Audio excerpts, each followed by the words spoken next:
It is live.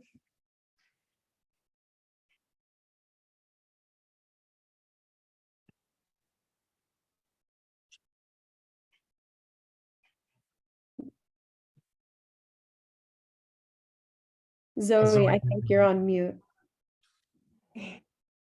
Thank you.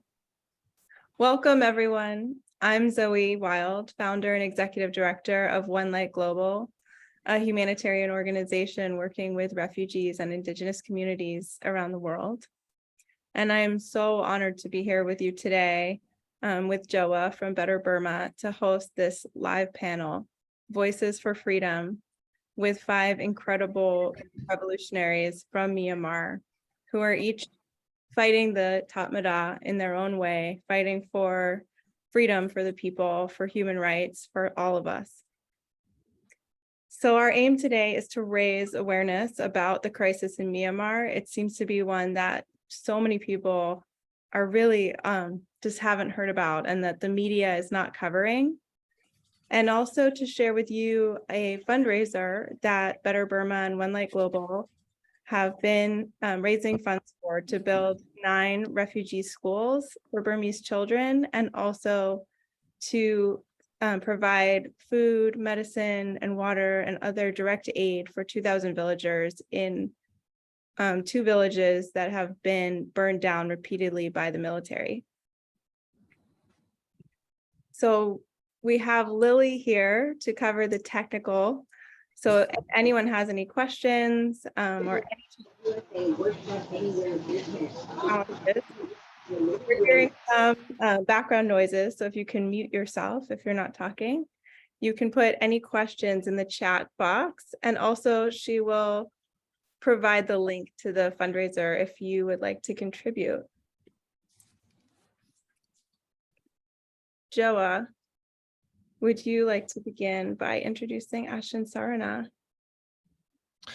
Yeah, I just I thank everyone for being here and joining us. I run Better Burma and also Inside Myanmar podcast. This is the first panel that we've done. Zoe and the whole group behind her has just been so wonderful in organizing this and this fundraiser for these projects we're doing, as well as to share information about what's going on in Myanmar with this privileged panel. And so before I'm just checking to see if our next guest is online. I think he is. We would like to begin with Ashin Sarana setting some well wishes and some reminders of mindfulness and good intentions to this panel. And so Ashin Sarana, if you're on, if you can take 3 to 5 minutes and welcome us.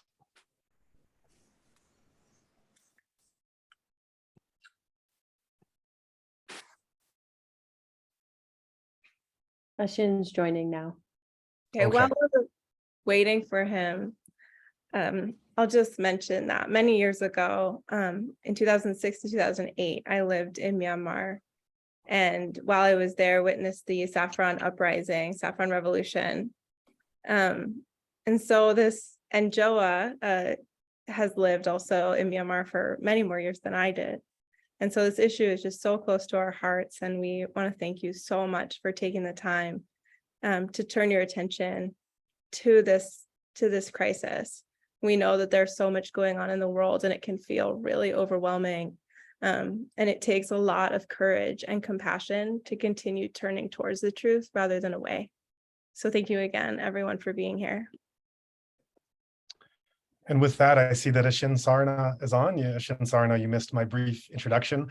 If you can take the next 3 to 5 minutes and lead us in some good wishes and welcome and open the panel. He messaged that it seems like he's not allowed to turn his camera on. If that's the case, he can just speak to us in audio.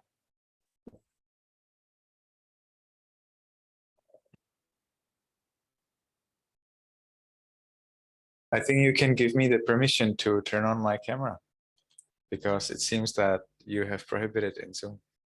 Oh, go ahead and try now. Nice. Okay. Okay, so it's a pleasure to see you everybody here.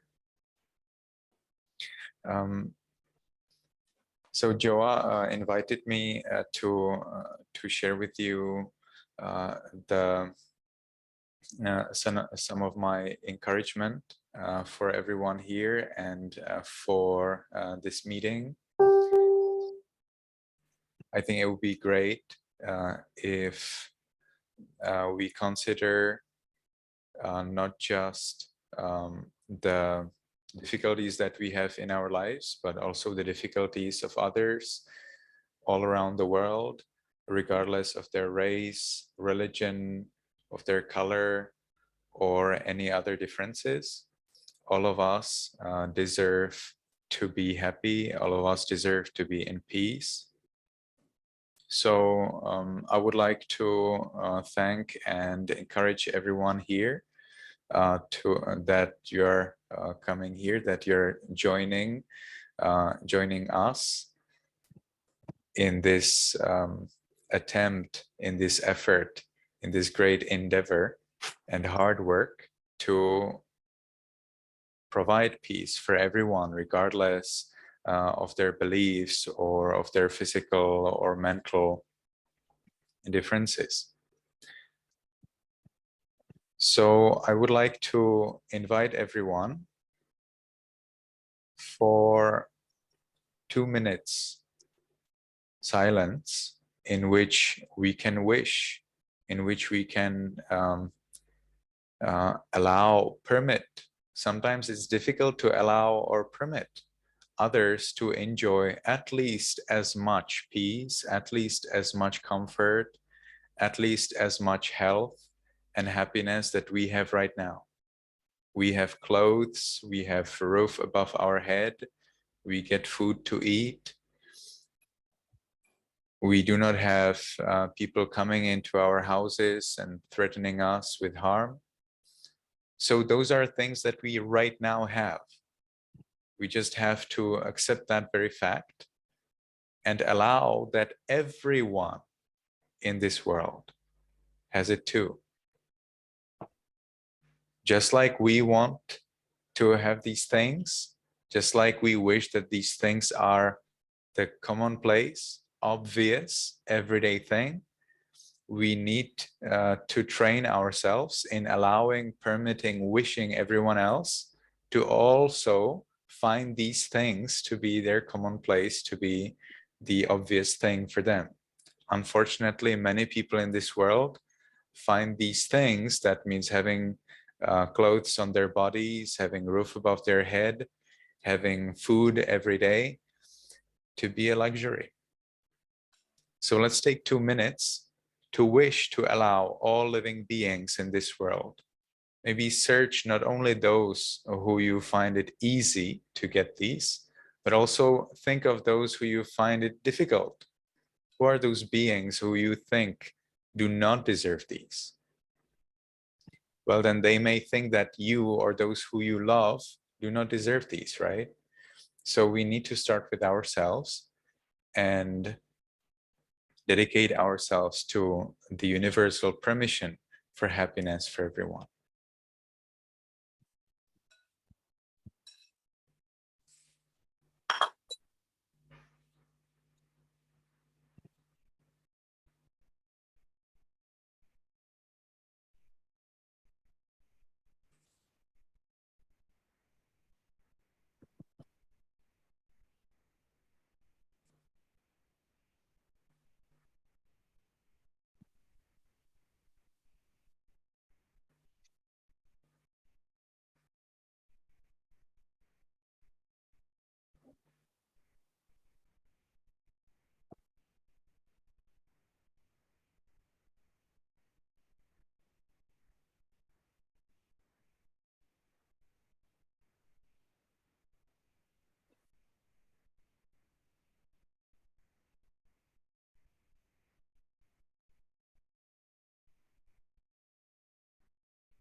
Okay, thank you. May you be happy, may you be healthy, and may you be successful in everything you do. Thank you very much, Ashin Sarna, for kicking the meeting off. Before we go into questions for our distinguished panelists, we would like to ask each of them to just take a minute. We have a lot of things we want to pack in here. So if you can just take about 60 seconds and to give an introduction of yourself, of your background, and then we'll go into the question part. So let's start with Colin Thant, if you can give a brief introduction.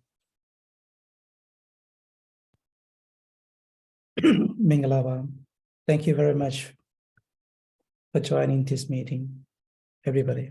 So I wish you all to be healthy, happy, peaceful, and successful. I'm Lintan. Right now, I'm the representative of the NUG to the Czech Republic. I'm former political prisoner. I was in the Burmese prison nearly 20 years.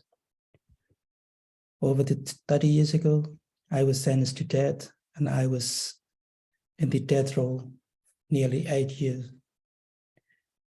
So I didn't see any lights because the death row is totally black. So every day I overcame with the meditations to have the peace of mind. And I hoped for the best. One day I must be free. And actually, after the 19 years, I was released from prison. And then I joined the AOD media group as a journalist. And then I became the journalist. During the journalist, my career in Thailand, I met the many people, the leaders, and other stakeholders, ethnic leaders, refugees, and the many people. And finally, I met with Václav Havel, the president of the Czech Republic. So he will have to save my life, and he invited me to be here to grant the asylum here in Czech Republic. Since 2011, before he passed away, I was awarded asylum here in Czech Republic. Still, I'm stateless in Czech Republic, and I'm right now before 2 years ago, it's happened, the attempt to coup in Burma, and I actively involved in the politics again. So finally, I became the representative to the Czech Republic, and I'm working for the NUG, National Unity Government of Myanmar. Thank you very much. Very nice to meet you. Thank you very much for that introduction. Next, let's go to Theory, if you can introduce yourself.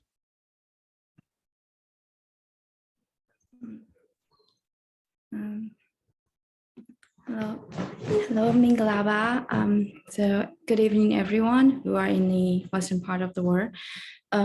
So my name is Thierry, and I live in Myanmar after the coup for exactly a year. So I left the country on the February 2nd of 2022, and before that I've been working as researcher for human rights and mostly documenting human rights abuses in the conflict area since before the coup.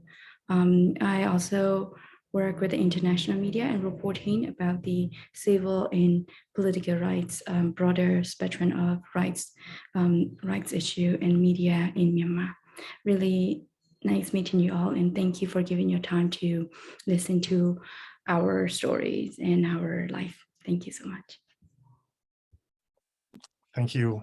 Let's hear an introduction from Pia Pyo.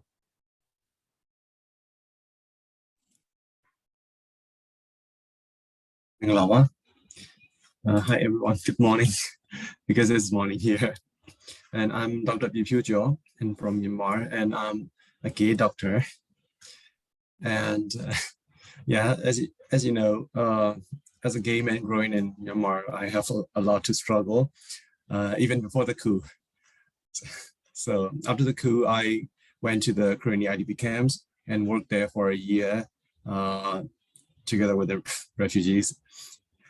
And then now I'm in a safer place because of my health condition. So I can't continue working in the jungle. So I'm here.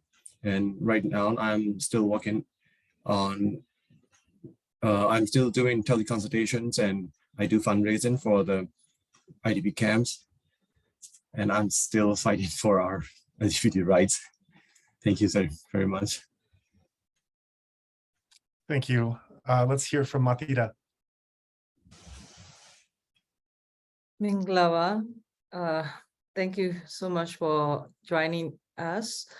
And I was trained as a medical doctor, but at the end of my medical school, there was 1988 protests, and our movement started there. So I took part in the demonstration, and then I joined NLD as a kind of the person for the information section. And then in 1993, we were against the National Convention, which aimed to draw the draft of the current 2008 Constitution. And I was sentenced to 20-year imprisonments, but I spent 5 years, 6 months there. And I did serious vipassana meditation inside the prison that saved my life. So since then, I always looking for chance to practice my meditation practice, and I keep doing both of my career. No, I have been recognized as a short story writer since I was 19. So both of my career grew together, and then I run so many periodicals, magazines, and journals.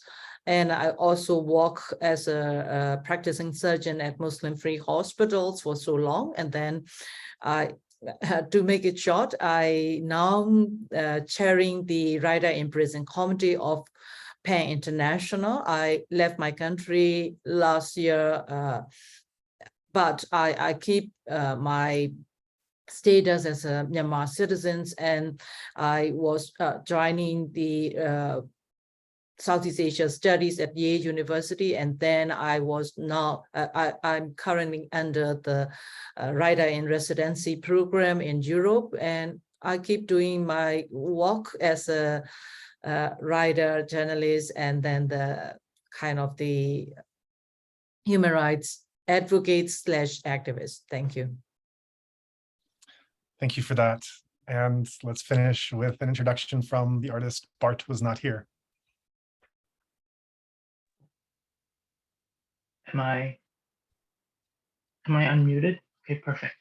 Hi, my name is Bart Was Not Here. My Burmese name is Jomokai. I was born in Burma in 1996. I lived there all my life. I went to college in another country, but I came back to Burma because it was like it was blooming after 2015. It was gaining momentum, and it was a fun time. So I went back to the country and set up a studio. I started working as an artist. Growing up in Burma, I was born to a Muslim family, so it was like totally, terrible growing up. But I think a lot of I spent a lot of time making, not just drawing. I painted, I drew, I made stuff, and that kind of pretty much saved me. And I stumbled upon art around 8th grade, and I started painting on the streets, and I was like getting into legal troubles all the time. And I got arrested and I got beaten and all the time. But all that aside, Burma is pretty fun. It has its good things, it has its bad things. But when the coup happened in 2021, I joined the protests as an artist, as a citizen. I'm not really keen on politics. Most of my works are satirical. I like making fun of things. So I was never serious about politics, but when the coup happened, I was just joining as a citizen, and I was pretty much scoring the the protest and the revolution. I really loved my role in it. So I got involved deeper and deeper and deeper, and I started actually taking on other tasks as well. And then things just started getting out of hand, and it got very dramatic. And then I had to leave the country. So I left the country on 2021 June, and I was an artist in residence in France, and I did that for almost like 8 months, I guess. And then I moved to America, where my family, my extended family is, and I joined them here. That's it. Thank you so much. Just wow, what a collection of people. I'm just so honored that you all are joining us for this following discussion, and I'm so thankful for everyone who showed up to listen. With that, let's get this started, and Zoe has our first question. Yeah, it's so incredible what everyone has done and been through, and that you're all here. And I love, Bart, that you were just saying, there's so much that's so beautiful about Myanmar, and so much fun, as well as so much pain and suffering. So for many people in the audience, they really don't know what's happening in Myanmar. It's not in the news here the way that Ukraine or Iran or some other countries are every day in the New York Times and other news outlets. And it's just one of the most striking aspects of this crisis to me, that even the most compassionate and well-informed groups that I know often don't know what's happening, may not even know where Myanmar is, to be honest, and also have trouble in this time knowing what to believe in the media. So I was hoping that perhaps Lynn or whoever feels called could explain what is happening in Myanmar for someone who has no idea. Yeah, let's take that question to Lynn Thant. Lynn Thant, if you can give a for those tuning in who maybe haven't followed this crisis for the last 2 years, if you can give us a brief overview of what's been happening and what you're striving for. Thank you very much for your questions. But first of all, everybody knows about the attempted coup, but I mentioned that this is not a coup.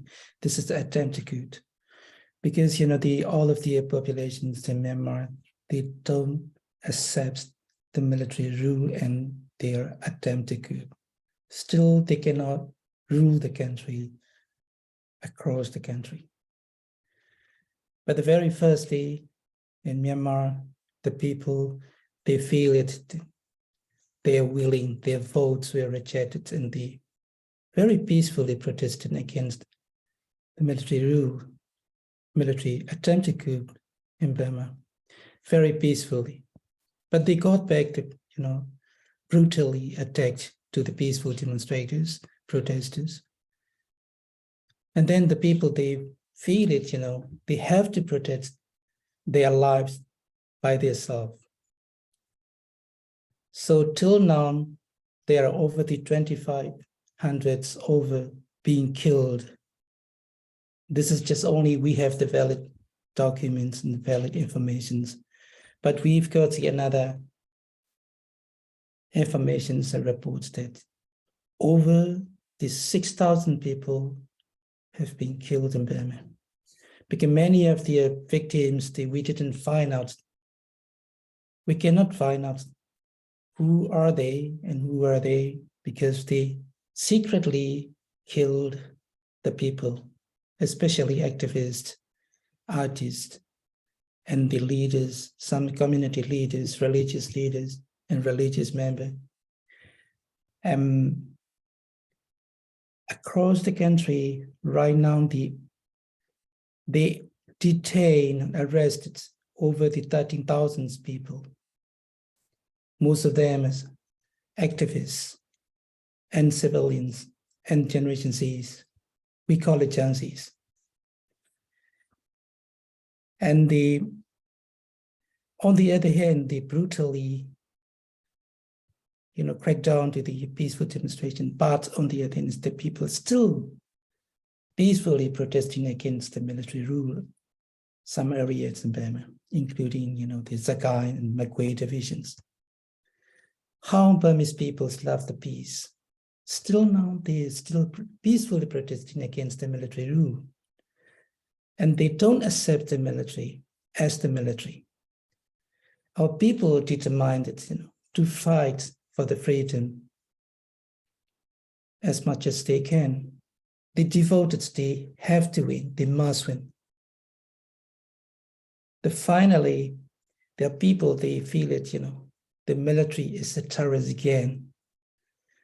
The military, it's lack of their responsibility to protect the citizens of the Myanmar.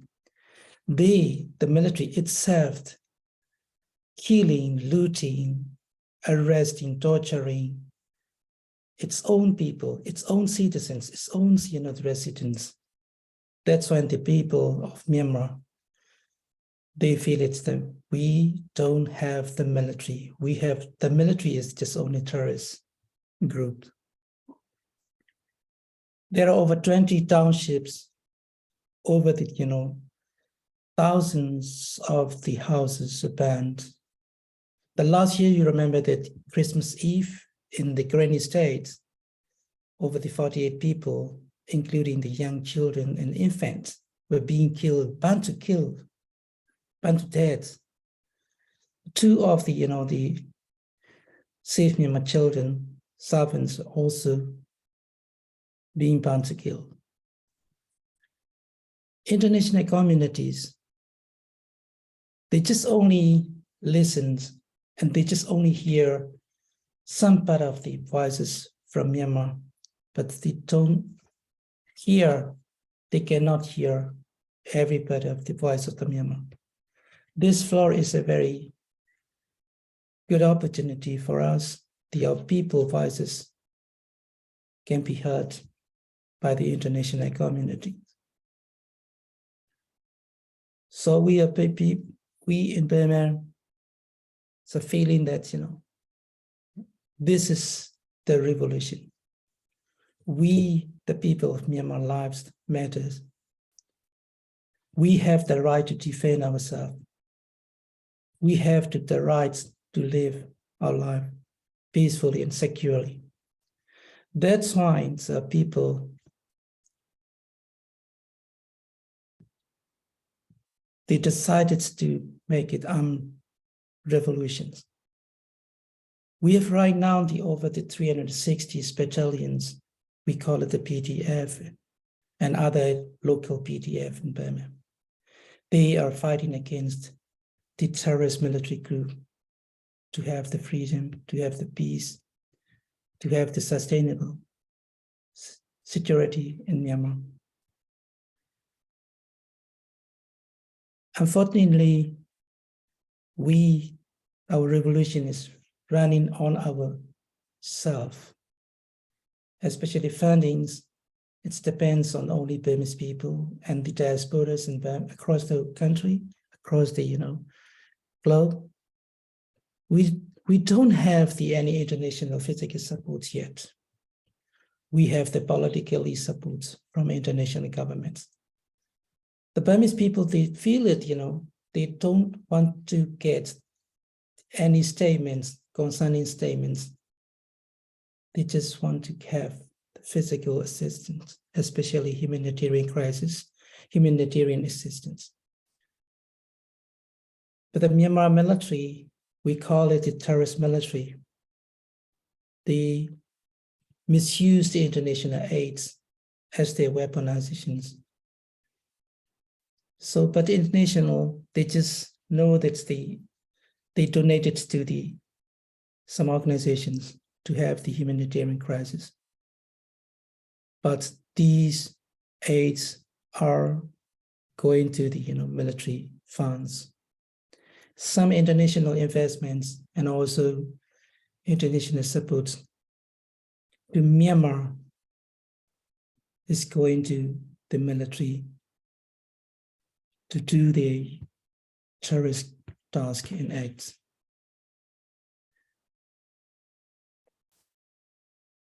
Very recently, some of my colleagues, 4 political activists, were executed in prison, the very notorious prison in Burma, insane prisons. It was really heartfelt to us. And they were very bravely to fight against democracy and the freedom for many years. Jimmy and Mountjo, so they were very actively involved in democracy and human rights activities in Burma. Puziator, he was the hip hop artist, singer, and he was the member of the parliament. And Jimmy, he was also former political prisoner. They both are former political prisoners.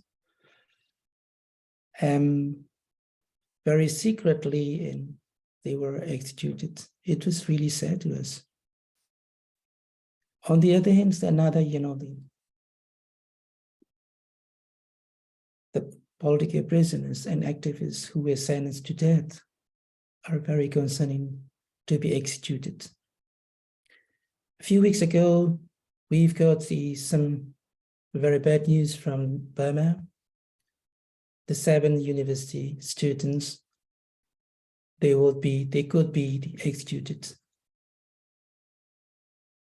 International community is just saying that they just concerned about their life. It is sure that it is not enough to issue the statements. To end the impunity in Burma, to end the brutality in Burma, international communities, and unitedly supports to our NUG government, and unitedly to support to the NUCC, and unitedly to support to EROs, and unitedly to support to the PDF. We don't want the war. We don't want the battle. Inevitably, we had to choose this way. We didn't want to fight with guns. Formerly, our peoples are very lovely. We love candles light. Every year, every month, Burmese people, they always used to light up the light, candlelight, to have the peace. But right now, the teachers, the lawyers, the doctors, the nurses, they became the freedom fighters. It is really sad to our community. They didn't want to be a fight. They didn't want to be fighters. They just wanted to be their professionals. But the terrorist groups pushed them to be fighters.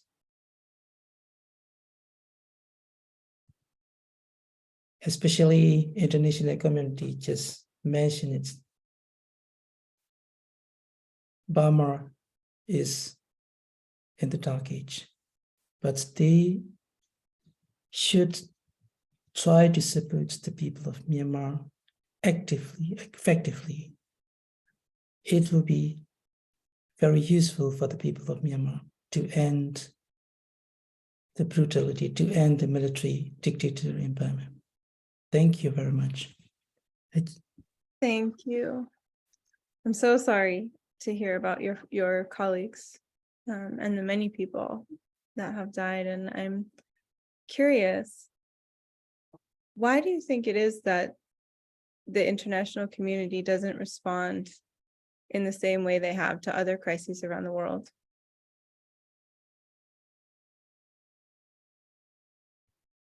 I think the international communities, they know about the situations in Burma very well, but they didn't want to take the responsible to support the people of Myanmar in need. If they respect the human rights, if they respect the democracy, if they respect the rule of law, they should support the people of Myanmar, because the military junta, they are very close to the Russian terrorist Putin gang right now. So they should know about these situations. They should be aware of it. Why they are sleeping, I don't know why. Thank you very much. May I interject? I think it's part of the problem, part of the reason could be that our leader defended a genocide on TV. And, things went downhill from there. When you say your leader, are you referring to Aung San Suu Kyi? Yep. When things were good, people weren't really compassionate. When during the NLD rule, everybody was carrying on their business, and nobody really cared about other people's well-being. For those who don't know what the NLD is, can you just clarify? NLD is National League of Democracy. But I think hindsight is always 2020. I was nowhere near caring myself when I was back in 2019.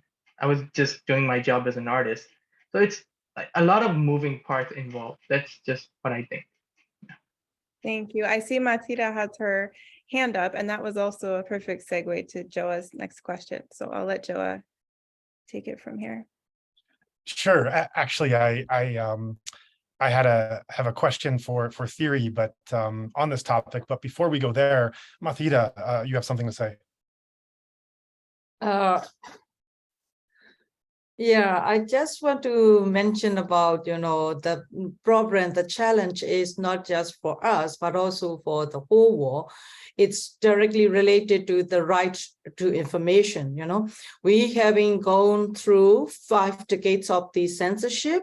Not just censorship make us intellectually blind. The propaganda, serious propaganda hit us very, very badly. That's why, for example, like in the wording, the term Rohingya has been totally abolished because of the 1962 Printing Act, because of the censorship. So the younger generation and the general public never ever heard of these words. So that's the thing, a lot of people are not very well exposed to some of the bigger picture of the country inside. So that's make us more intellectually blind. But at the same time, since we don't have enough information, and then the whole world, the rest of the world, I think the problem of the international community is they still don't have enough information about us, what's going on, what happened to us. That's also, for me in this era of the information pandemic, the thing is, in terms of right to information, this is not just responsible for the journalists, but also for the active citizens of the globe. We just need to use our rights and our freedom to reach out to every single information we're supposed to know. Otherwise, our activisms will be very much specific and very narrowed down. That's why I encourage, even though your local media cannot talk about Burma, why don't you just actively looking for what's going on in the world? Because every single day after the 1st February last year, 2021, every single day there is a protest or the resistance inside my country. So the resistance is going on, the fighting and the cruelty by the military, it's very, very hard. So I think even for our passion or our kind of the kindness, it should be active too. It cannot be just responsive to the news, what you have been seeing or you have been just informed. We should use our active loving kindness, and we should use our active reaching out to the information. Otherwise, we cannot be the active citizens of the globe. That's I just want to mention. Thank you for that. I want to go next with a question for Theory, because Theory was uniquely positioned to be reporting on and collecting evidence with the Rohingya crisis in the early stages. And we're now talking about a lack of general international support for Myanmar, which may come from a number of reasons and conditions.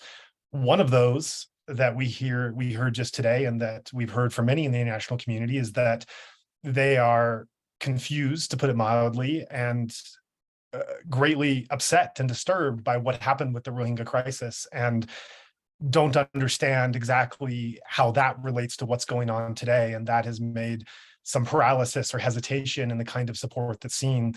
I want to move the question to Theory and ask what your thoughts are concerning the connection between what's going on today and the Rohingya crisis, and perhaps help to educate some of the audience here that might be hesitating to support the democracy movement because they were uncomfortable with what went down with this crisis before.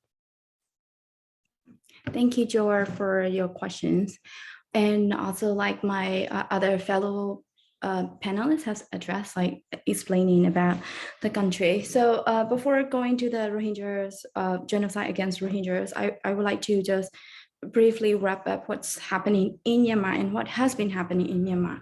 Like, I'm in my 30s, but 30 years before I was born, since then we've been going through the civil war in the country, just like Colombia, and there's an arms conflict happening since after the independence. So we have a conflict, the arms conflict, the civil war has been happening in the country. With the country with the longest, one of the longest civil war, and there's a fighting is against them. Then we call it oh, I don't want to call them Damado, I want to call them Siddha deliberately. So with one group which is known as Myanmar military and a bunch of other ethnic minority, and they have been fighting for their self-determination. So this result of this, we have been happening a civil war for a very long time. That's one conflict aspect of it. And then after 2012, well, it has been there, but like after 2012, more prevalent is a genocidal crime against Rohingyas, minority Muslims in Rakhine State. So that has been regarded as the genocide recently by the U.S. State Department as well. So we have a genocide of the 21st century happening in our country. So there's another aspect of the conflict that we have, and the perpetrator is the same Myanmar military. It's the one perpetrating against the genocidal crime against the minority Rohingyas, Muslims in the country.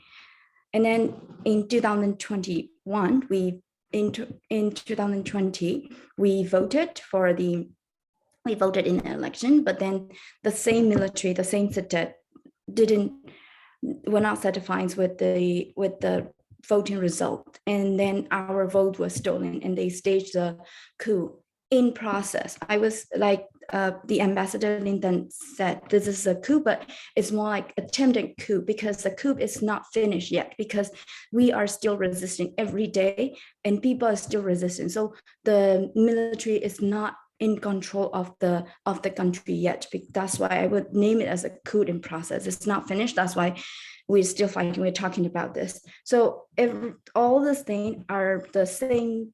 All the crime, different kinds of crime, the international crime, the war crime, the genocidal crime, and also there's like crime against the whole population. The coup is a crime against the whole population. Before they would target the selected groups of people, but now it's a whole population, and then the military is the one perpetrating the crime against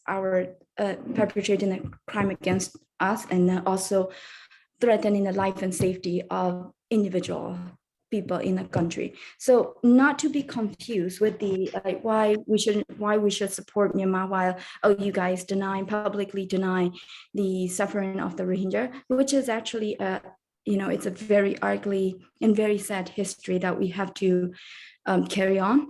which I'm not proud of. But in terms of the public, yeah, the denial itself is there were a lot of layers. I'm not justifying, but the state yes, committed the crime, and also one part of the state committed the crime, one part of the state defended the crime for whatever reason. And then, but the general population, there are a lot of narratives happening around, and then a lot of people like Sema Matira said before, we were cut out of the world, and people, even the people in the country, they may not be aware of may not be aware of this thing. But so no matter what genocide has happened, that we need to acknowledge it.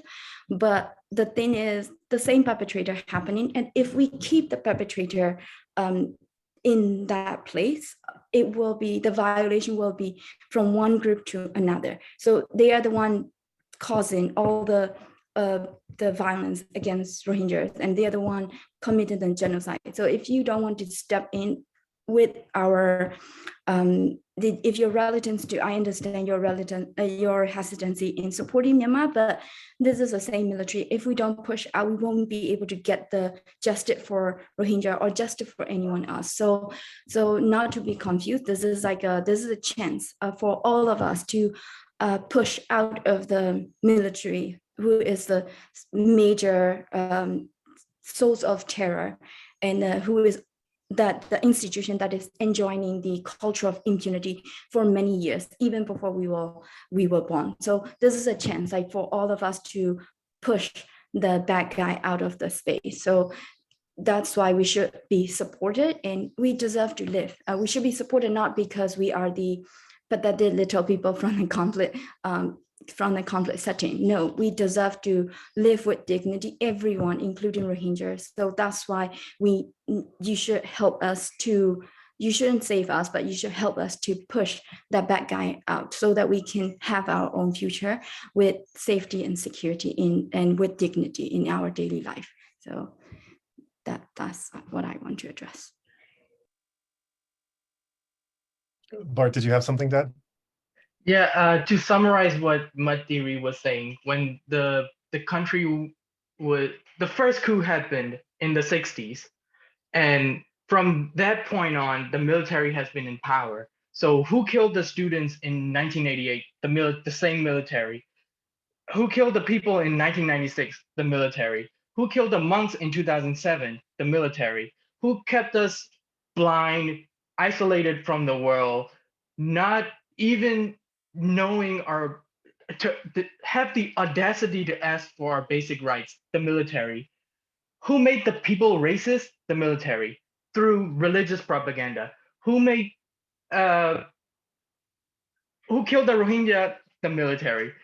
Who took the country in 2021? The military. So I think with the Rohingya genocide, they just got a scapegoat in the NLD party to,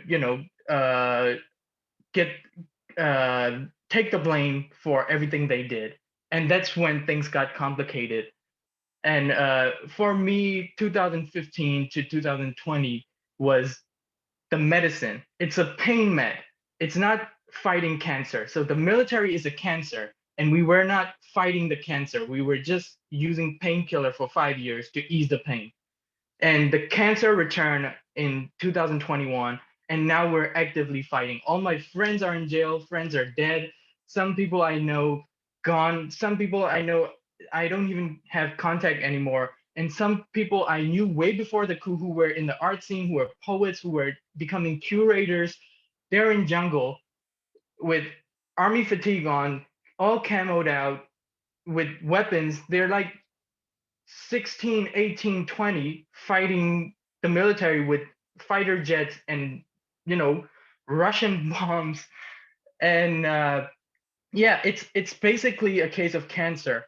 We inherited it. So the head guy of the military changed, but the cancer never changed. It's the same institution.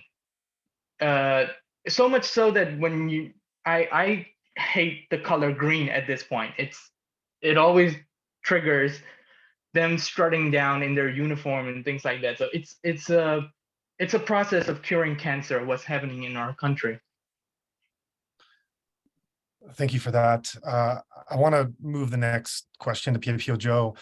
I think you have a very unique perspective as we talk about marginalized people and how the propaganda has made these different peoples more divisive. On one hand, you came out as gay in a community that was homophobic and not accepting, and you struggled with your identity and finding your place. On the other hand, you then went to Karenni State in the middle of the conflict, and you set up a mobile medical tent in the jungles of Karenni State, somewhere you'd never been, something you never did.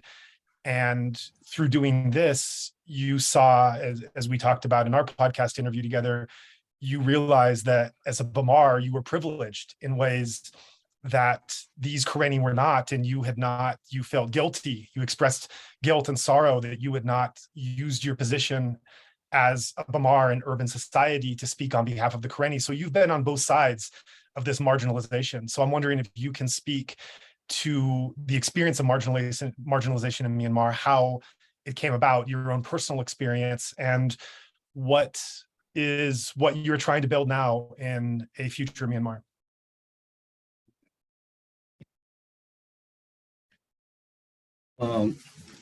As you mentioned earlier, Myanmar is kind of like homophobic society. But thanks to the global training of BL series lately, public acceptance and awareness has improved a lot, and I really appreciate it. But Myanmar people still need to properly educate about LGBT issues. Yeah, because like before 2015, it's like whenever someone mentions you as a gay, and whenever you say the words gay, the first thing that comes to their mind is transgender people. And they only know of two gender roles, men and women, and they think they are like meant to be attracted to the opposite sex. And that's the absolute truth for them. So they think everything except the heterosexual cisgender is against the nature. So the society thinks everyone who wants to go against the nature deserves punishment and discriminations. So it's harsh because just being yourself, it's like an offense to the whole society. So it's really hard. So that's why I decided to come out only after I become a doctor, because I don't have enough power to resist and to fight against all these discriminations. So I have to keep silence. And sometimes I even have to act like I'm also homophobic during my university life. It's very painful for me to do so, but sometimes when my friends are like making fun of other gay people, I have to just ignore it. I cannot step in because I'm afraid I might get exposed. So actually, even after the powerful impact of the BL series, Myanmar society in supporting the LGBT communities is not on the right track, because I would call it like a positive stigmatization. Because before the BL series, before the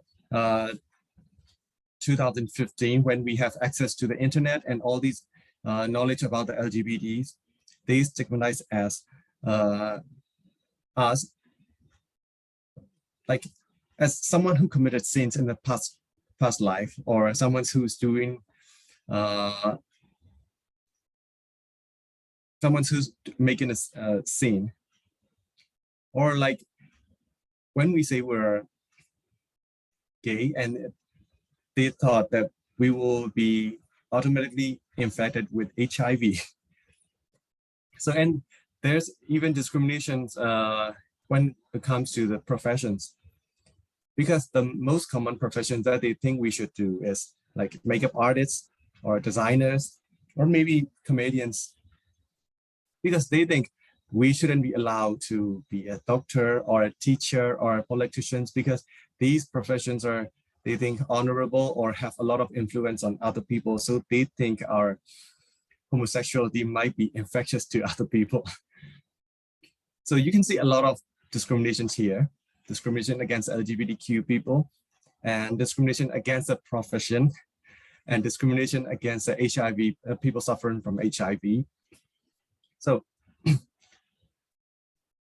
even right now, some of the population support LGBT, but thanks to the media.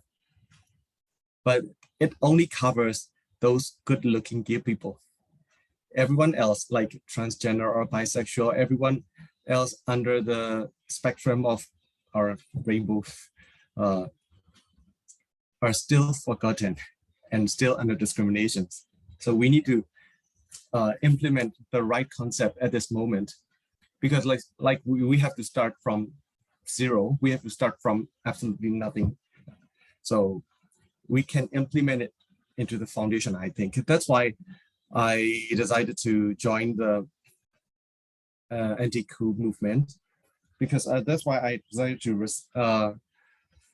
resist the military coup, because it's time to show them, it's time to show the people that we are not inferior to anyone else. We can do whatever they can do, and we hate those injustice and discrimination as much as they do, because right now they are under oppressions, their suppression, right?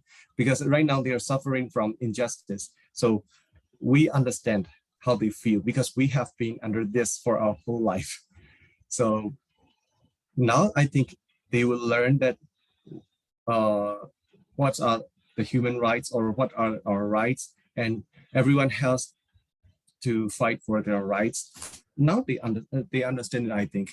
That's why I joined the revolution, because I think people start to change their perception on gay people. Because earlier, like I said, whenever someone mentioned gay, they're like clowns. We should make fun of them because they have committed something bad in the past life, maybe rape or adultery. That's why they are happening like this. They are being gay. That's why they are gay in this life. So actually, they accused me of us of this crime based on, I'm sorry to say that, based on religion. But they have absolutely no proof or evidence of that we committed such crimes in the past life, because they don't even know if such cases existed or not, right? So now they are seeing the truth, I think, because like they are hesitant to use the word gay in front of us, in front of the gay activists who are actively involved in the revolution. No, I think it's a good thing for us, but I'm still hearing some opinions whenever we mention about LGBT issues in this revolution. They say, let's fight the common enemy first. Just forget about anything else. You can do it. You can fight for your right when we get like our freedom back, when we get democracy, you can fight for your right again. So why should we do that?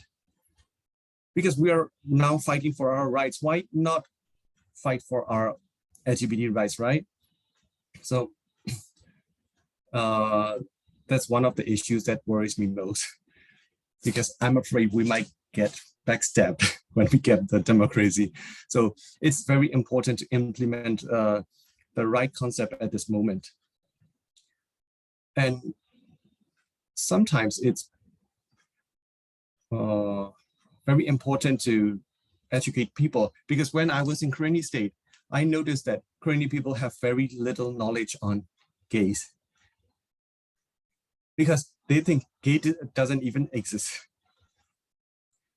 Because I met a lot of maybe gay or maybe bi people in Karenni state, and they don't even know what's happening to them. They were just confused, because they think like, I'm not interested in women, I'm not interested in men, and I find somehow attached to the same sex, but I don't know what's happening to me. So They just live their whole life in confusion.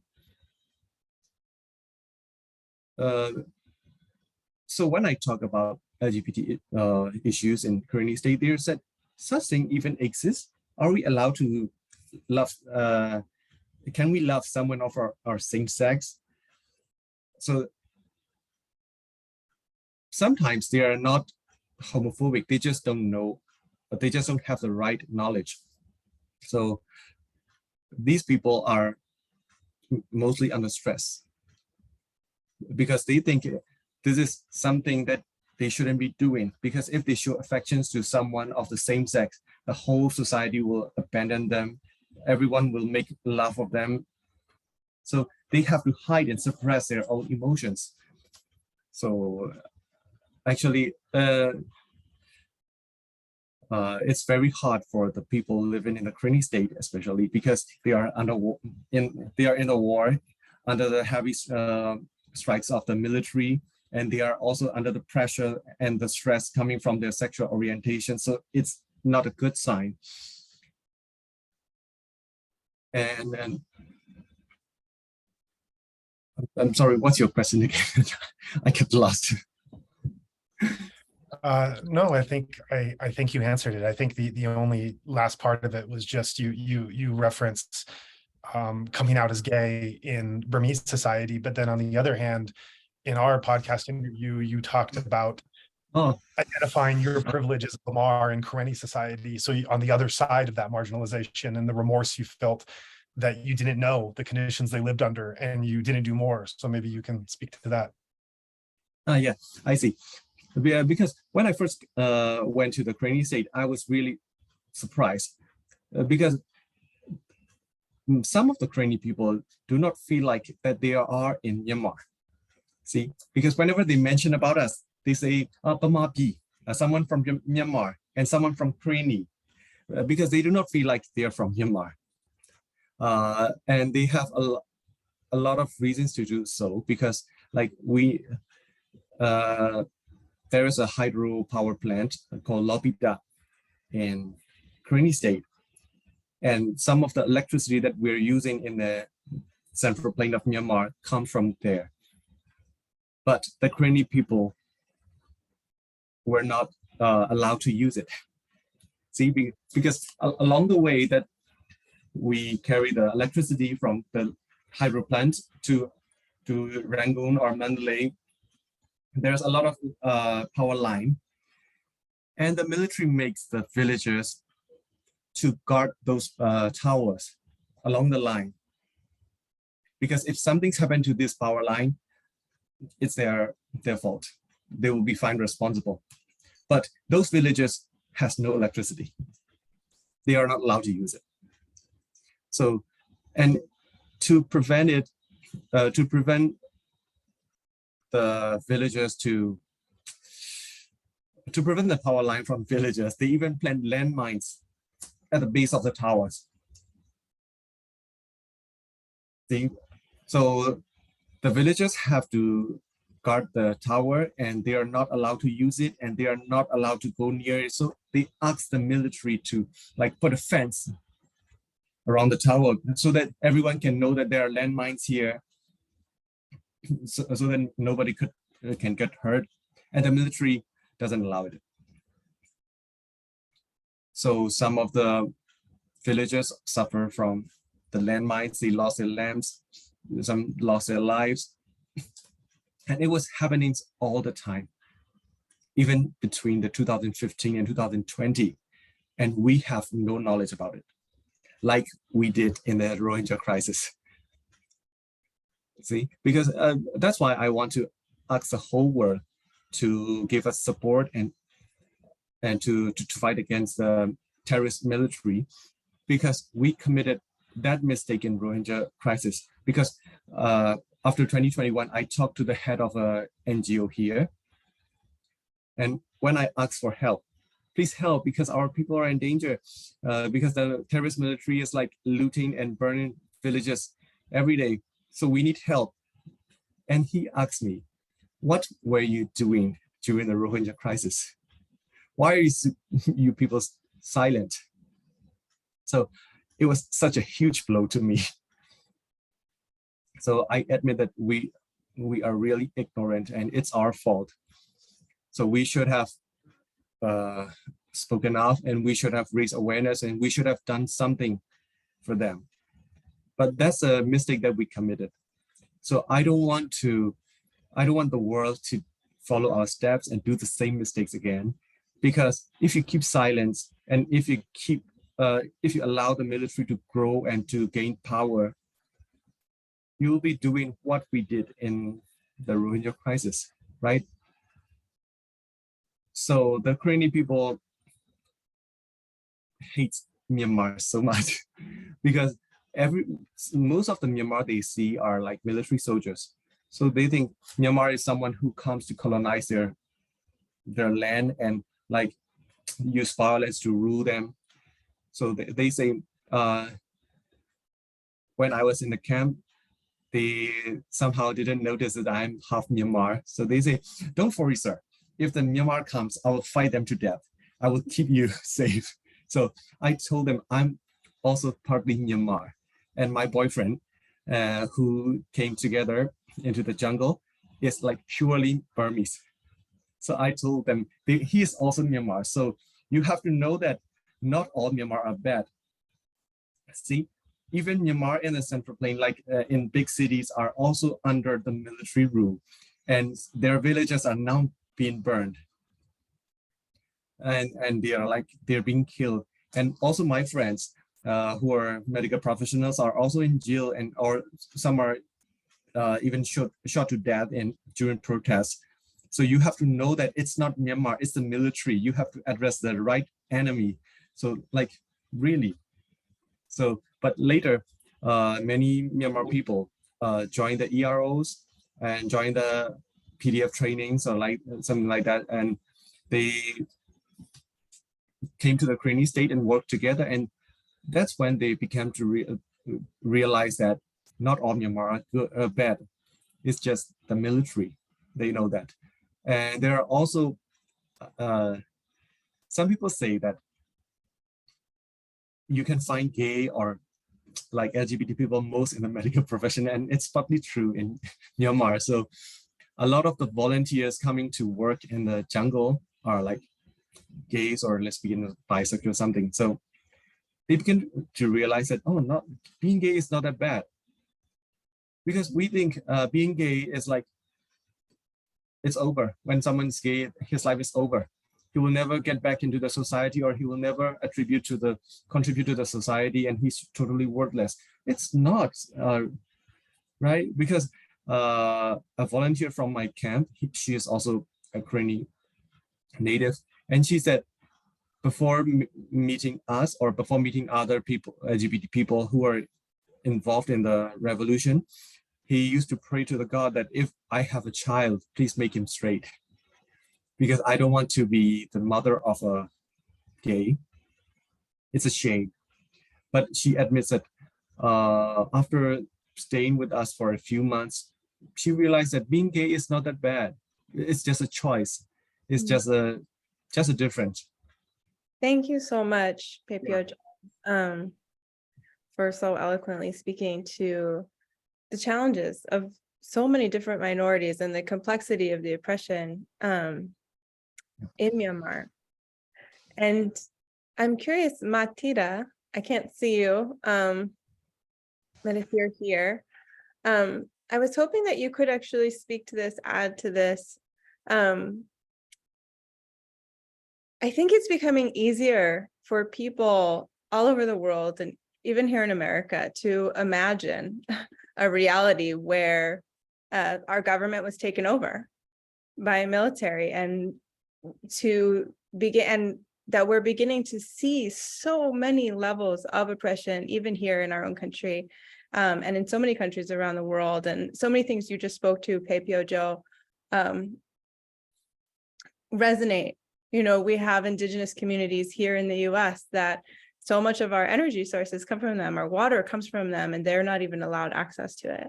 And so Matida, I'm curious if you can speak to the global connection from what's happening in Myanmar and how that relates to the larger movement around the world of people fighting against oppression. How is it all tied together? Yeah, thank you. I think the for my country, the game changer was the 1962 Printing Act. After the 1962, the military took over the power and then invented the one-party socialist systems. Before that, you know, the game changer was 1962 Printing Act. It's invented the press scrutiny board, the censorship board, and then it's invented the very serious propaganda plus very poor education system, which undermine the role of the literature and arts. And then the linguistic rights. You know, that's the key problems of having all these problems, you know, because of this, you know, a lot of the non-Burma ethnic groups, they lost their chance to voice out. And then after sometimes, for having no future, if they keep using their own ethnic languages, they started having no proper way to voice out through their own languages. I think this is also very true to the indigenous people in US, indigenous people in Australia, you know. That's why when we talk about democracy, the basic needs for democracy needs the freedom of expression and the linguistic rights. So that's how I became the very active promoter of the linguistic rights. This is very important. And then in this case, we also need to be very careful about the role of the literature and arts, you know. For daily struggle, people just prefer to have a better social life, or the economic satisfaction or economic guarantee. So the basic need is not their culture, not their language. You know, in that, it's automatically undermined their existence, their identity, you know. That's also happened not just in Myanmar, but also in US, you know. That's very, very important. That's why the way the other population look at the Thanksgiving dates as a very special day for the indigenous people.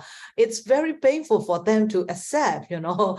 This gratitude's never to them. They feel they lost, something like that, you know. So I think the whole concept of the freedom is directly related to the security, the safety. If as long as we cannot guarantee any safety in terms of physical safety, in terms of the psychological safety, in this case of the LGBT, you know, the real challenge is the psychological security. So if there is no physical nor the psychological security, we cannot say we are safe, we are free. You know, that's the challenge. You know, that's why I think in my country, the poor education systems making us very prefer just to earn degree, not to earn the knowledge nor the wisdom. That's also putting us undermining the role of literature and arts. For that reason, indeed, there are several other literature and the visual arts aiming to have understanding each other beyond the boundaries of the ethnicity, but it's never been pretty well known nor pretty consumed by any parts of the country, you know. For that reason, the people just use their bad memories. And I think this is another very challenging for all of us, not just inside Myanmar, but also in US and the other countries, you know. The bad memories, bad experience always makes someone's pretty much either underprivileged or the very privileged, something like that. And then it can help us to use our emotion, just simple emotion, to judge everything, you know. That's why I really don't agree to pass the bad memories to the younger generation. You know, it's a very, very, the narratives about the bad memories from the elder generation to the younger generation can only build hatred or the bitterness. no peace, nor the loving kindness. This is also very important. In that case, that's why I always say the role of literature and arts is far more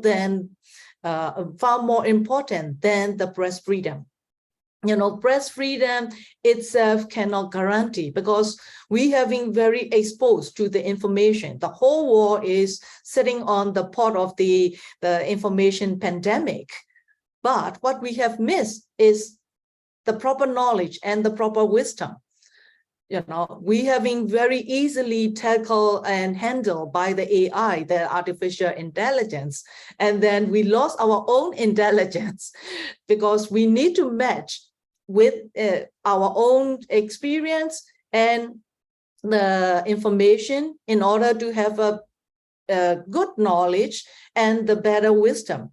Otherwise, we can easily be portrayed either by the political or the commercial intention. So I think in that case, we are not the population who exposed to this kind of the terrible mechanisms, but also in US and also other parts of the world, that what's happened and the responses towards the Russian-Ukraine crisis, So the people just use their own old memories or the emotion-based judgment to consider everything, So I think that's why I keep saying that we need to change the game changer from the no censorship, no propaganda, proper education, and the right to information is very important. A right to information, I think this is not just from the states as a legislature, but also from our active learning system. What's going on in Belarus in the early days of the 2021, I think our issue has been pretty much undermined by the news from the Belarus, but after some time, there is no existing protest in Belarus anymore. But after 2 years, nearly almost 2 years, we still fighting. There is still existing protest in Myanmar, but if we don't pay much attention, if we don't use our efforts to keep connected with what's going on in the world, people turn out to be very ignorant or pretty much naive. So for that reason, for me, it's two sides of the coins in terms of the right to information. It should be legalized, it should be legitimized, but at the same time, we need to open to any information, but plus the role of literature and arts, it's very important because the information can give us just information and at most is interpretation. But through literature, through arts, we can use our empathy, sympathy to understand and to build this wisdom, the empathy-based wisdom or knowledge-based wisdom. It can only through literature and arts. So I think we truly need to work on the new game changer. It should be the arts and literature. It should be the right to information. Thank you. Thank you for that. And I see, Bart, you have your hand up and the next question was going to you. So that's a perfect segue as our resident artist in the group. That was a perfect transition for checking in with Bart about the role of creativity, the role of art, the role of the artist, the value of freedom of expression and creativity and the power of it that Mathilda spoke so eloquently to. I would like to turn it over to Bart. I know you have your own thing to share, and along with what you would like to say, I would also like to check in with you as an artist who has lived under successive military regimes and has resisted and fought back through your power of creativity, through your sarcastic wit, through your creativity. Tell us a bit about the power and the role of art and artists at this time in Myanmar, in the resistance and the dangers that so many are under now. Yeah, that's a good question. I wanted to build more upon Matida's point about education. I went to public school. It's a pretty well-known public school called Dikongdit, where a lot of people went to and very prominent graduates are so when I went to the school, I think I started around like 2000, 2001. I don't really remember. The school was super corrupted at that point. So all the teachers and head teachers were almost like 90% of the staff were either wives of military personnel, wives, daughters, mothers, aunts, like all the teachers and staff in the school were somehow tied to the military. So they ran the school like the military. They beat us. They just kept abusing. Like you go to school, like let's say 7 to 12, and that's 5 hours of abuse. Then 12 for the evening classes, it's like 12 to 4. That's 4 hours of abuse. That's every single day. So I wanted to share a personal story. When I was in second grade, uh, the teacher of the class uh, put 3 boys on me. Like she ordered a hit, like a mafia boss. So these 3 guys beat me up after school in the playground, and I didn't know why that was. I just thought that that was what school was like. You know, it was you're supposed to function on fear and not the will to learn. Everything I know in life I didn't learn from school. So I went to school for like 11 years and I didn't learn shit. And uh, that just they just taught me how to fall in line. You either fall in line or you start fighting back. So around 8th or 9th, I think 9th grade, I became like 100% rebellious and I just started fighting back. And it was very uh, unlike me. And but I think it was a turning point in life. And that was the same time when I discovered graffiti and art. And this uh, spark of creativity that I found in me. And that really helped me uh, actually gain confidence enough to go against the authorities. The authorities at that time were the teachers. So I have friends who are really into astrophysics, but nobody knows about astrophysics in Burma. Nobody teaches that. So they are working at an ad agency. I have some people who wanted to direct movies. There's a huge censorship law. They couldn't do anything. They just end up working other jobs. So all my life and my immediate surrounding, everybody has that dream that they couldn't pursue because of the circumstances they were in, but they loved it a lot. They had very strong passion for it, but they never got to pursue it because of the country and the system. And when I arrived in America, I have cousins who are still in school, and they have guitar clubs, they have social clubs, they have book clubs and stuff. We didn't have any of it. All we had was like uh, you study hard, you become a doctor, you become an engineer. If not, you go become a seafarer, go to the sea for 8 months out of a year, come back to the country for 4 months, and then do it all over again. That those were like the career choices if you wanted to make something out of yourself. There was no chance for you to become an artist. When I wanted to become an artist, my parents are so far away from art. They thought I was in a phase, like I was an emo kid or something, and they didn't know what to do with me. They have never interacted with an artist before, so my parents didn't know how to treat me either.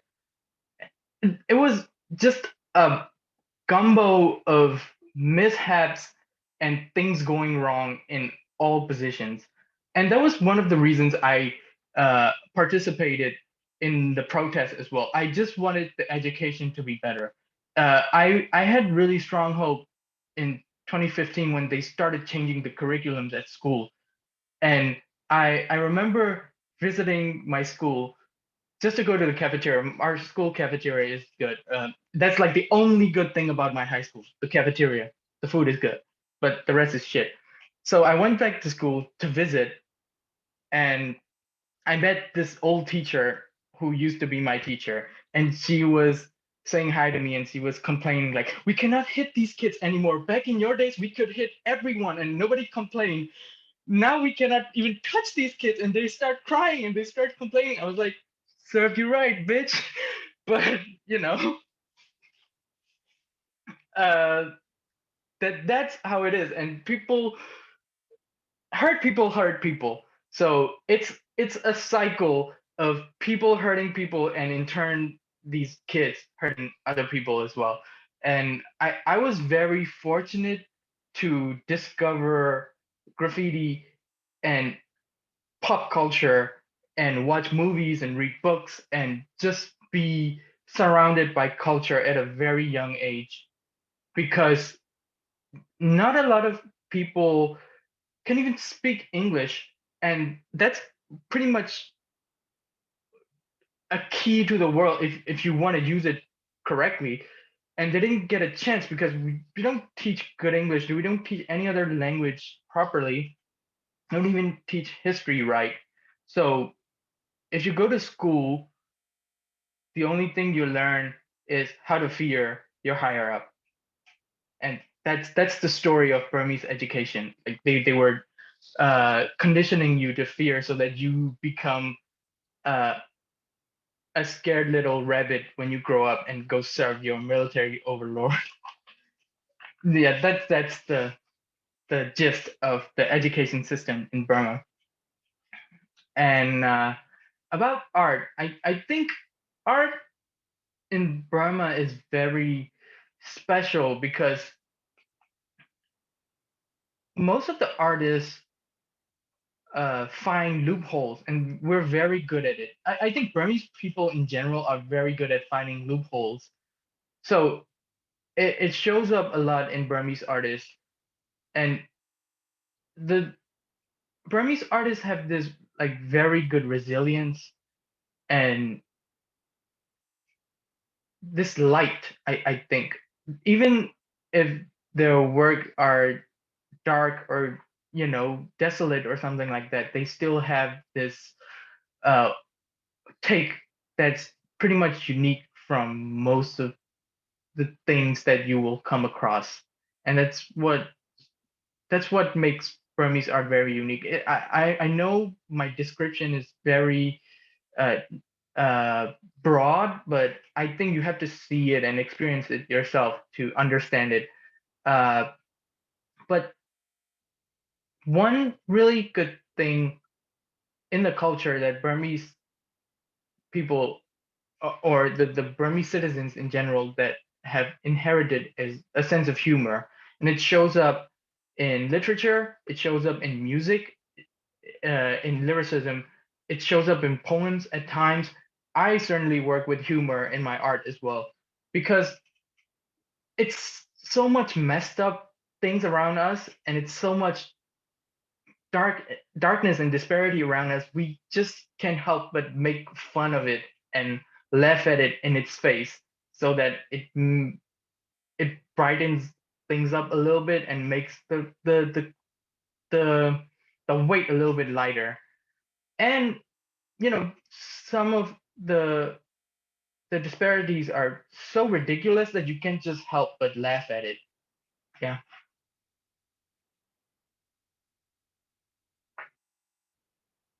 Thank you. I think we'd love to see some of your art. If you have a link or a link to other Burmese art that you would be able to share, that would be really meaningful. You can just find me anywhere. Barbara's not here. All socials, all Google. Maybe Lily can post some of that in the chat. Sure. And in addition to art, we're moving along because we're running out of time, but a lot of our listeners are meditators. And that's why I originally came to Myanmar, was to meditate, even though, of course, as we were talking about today, a lot of the country is not, well, is it 80% or 90% of the country is Buddhist? And then there are other religious minorities that aren't treated very well, but for the meditators, I know several people here, Lintan and Theory, have used meditation while you were political prisoners. And there are so many thousands of political prisoners around the world today. And we'd just love to hear how meditation has served you and enables you to continue fighting and to have an inner balance and maintain your heart of compassion rather than just falling into absolute hatred and despair while spending so many years in prison and under oppression and seeing all the terrible things that you've seen. So Theory or Lintan, if you would speak to how meditation helped you through this process and through this crisis and through the things that you've been to, that would be so meaningful for us. So Thank you very it's much. it's Matida. Yeah, I am not I've never been a political prisoner myself, so it's actually Matida. Thank you.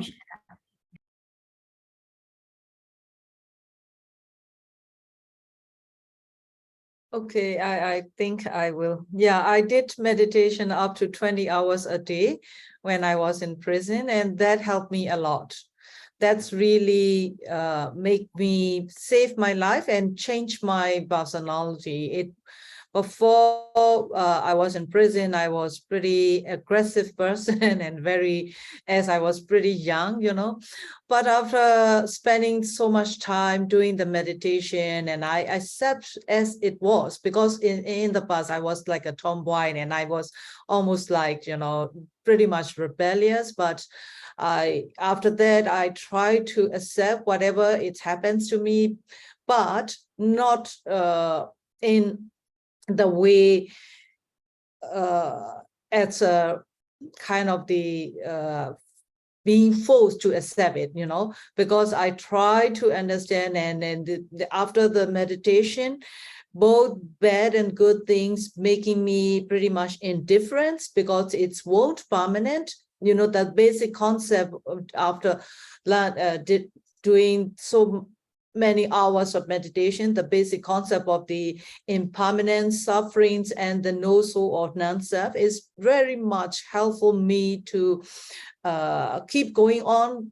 You know, I spent 5 years, 6 months in prison, and I have been so much through since the 1988, but without the meditation, without the Vipassana meditation, I don't think I can survive, you know. Until now, I try to keep meditate at least some period of the daytime or the nighttime. So this is my daily practice, and this is my daily survival secrets. You know, without that, I cannot easily be positive and be present. Thank you. Thank you. And Lintan, we'd love to hear from you as well. Yeah, so Matida has already mentioned about the benefits from the meditations, that is the same, you know, the experience like Matida. For me, that, you know, that before I was, you know, the political prisoner in prison, I did meditations at the Mahasi Vipassana Center and the Dombulu and other, you know, meditation centers. I was in the manhood for several months, and I did the meditations before I was arrested. After I was arrested, and, you know, I did meditation. Still now, I'm doing the meditation because the meditation makes me, you know, healthy and happy.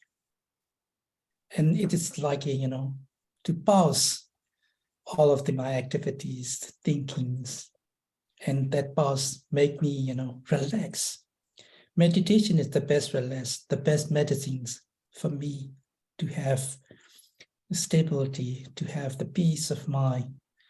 And because right now I'm working as the representative of the National Unity Government, I have a lot of the difficulties, a lot of the challenges, it's very stressful.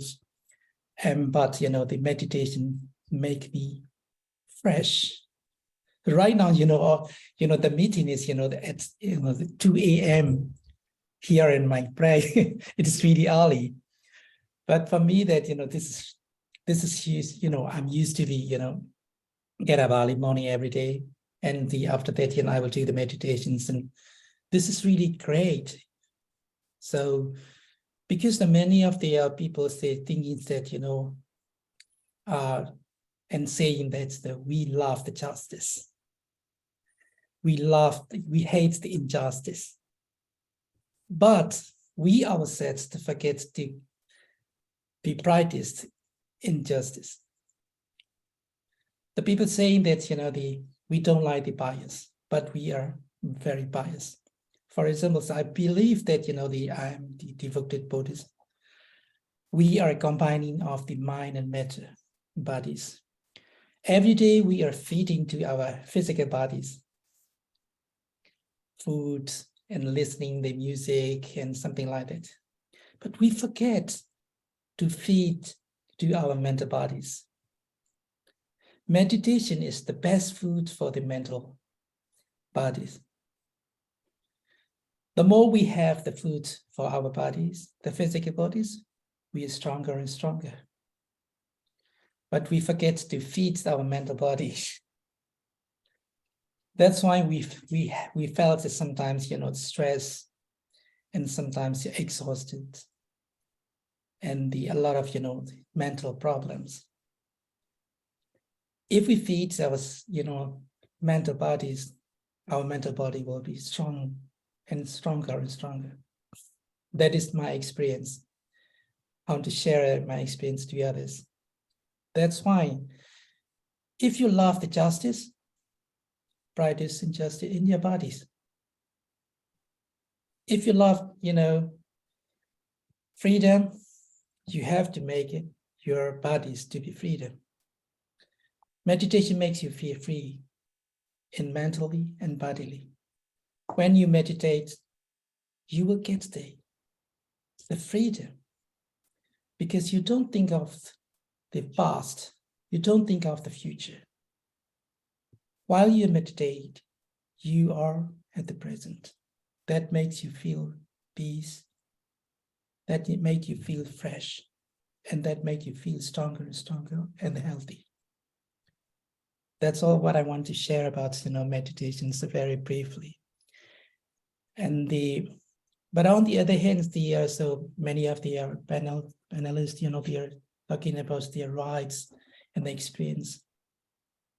Right now, I want to read about our concerning about how to end the military rule, because the military itself, the source of the problems, all of the problems.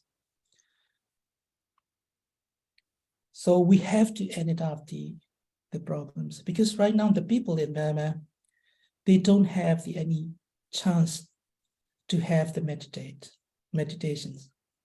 The people are running away. The people are hiding. The people are fighting. Right now, we have a chance to do the meditation, but in Sagaing division and Magui divisions, the villages attacked by the terrorist military, they don't have a chance to meditate. We call in Bali, this is the Kala Vipati. So we cannot do meditations in Burma, the people of Myanmar, I mean. If we want to get the chance to end such kind of the bad experience, but the actions against the acting by the military terrorists, to have the meditations time, to have the peace of mind, we need to end up the military rule in Myanmar. Then we will be out of the Kala Vipati. Thank you very much.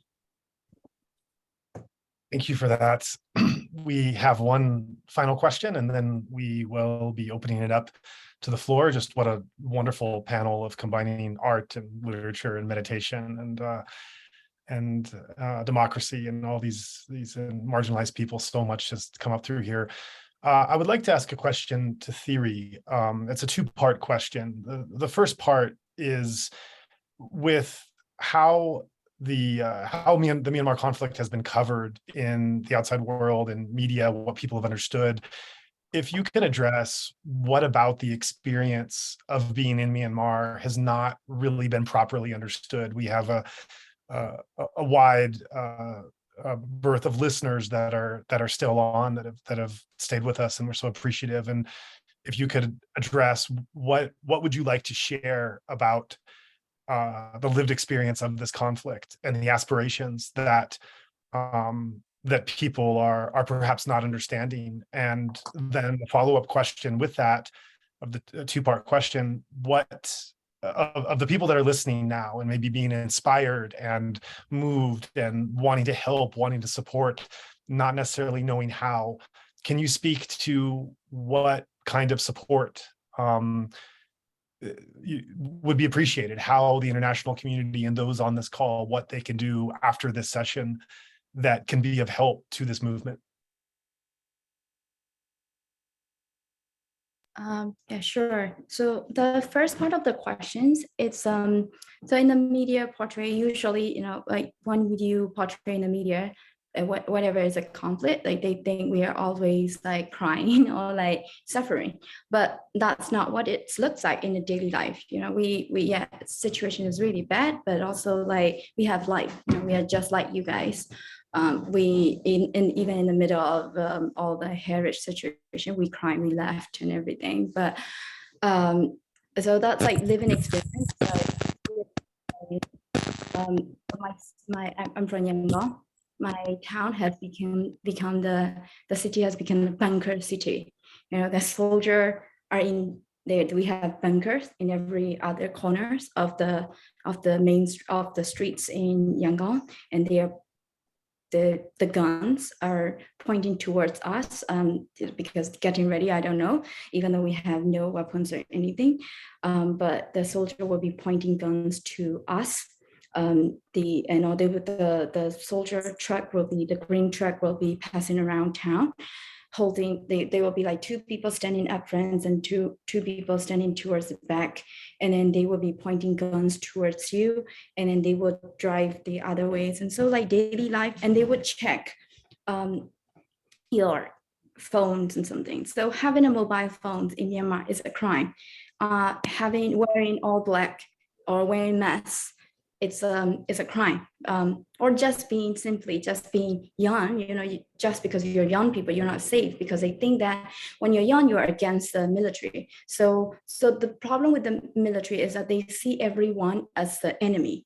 They see every young people as the enemy. So that's, you don't need to involve in politics to be targeted by the military in Myanmar. It's just, you don't do anything, you just pass by, and then it was complete lawlessness. They would just stop you, and or maybe they don't like how you dress, or maybe they want to rob money from you, and they would stop and they would just ask question, or they would check your phone. So we have to use different phone, like every for people who can afford phones, we use different mobile phone, because we don't want our phone to be checked. And then if they see anything we posted on social media, even a comment and something, they can arrest you, they can arrest us, they can torture us and to death, even though you may post something. Or it's not political anything, it's just something, whatever, daily life, what you are doing, it is considered as crime under the military regime.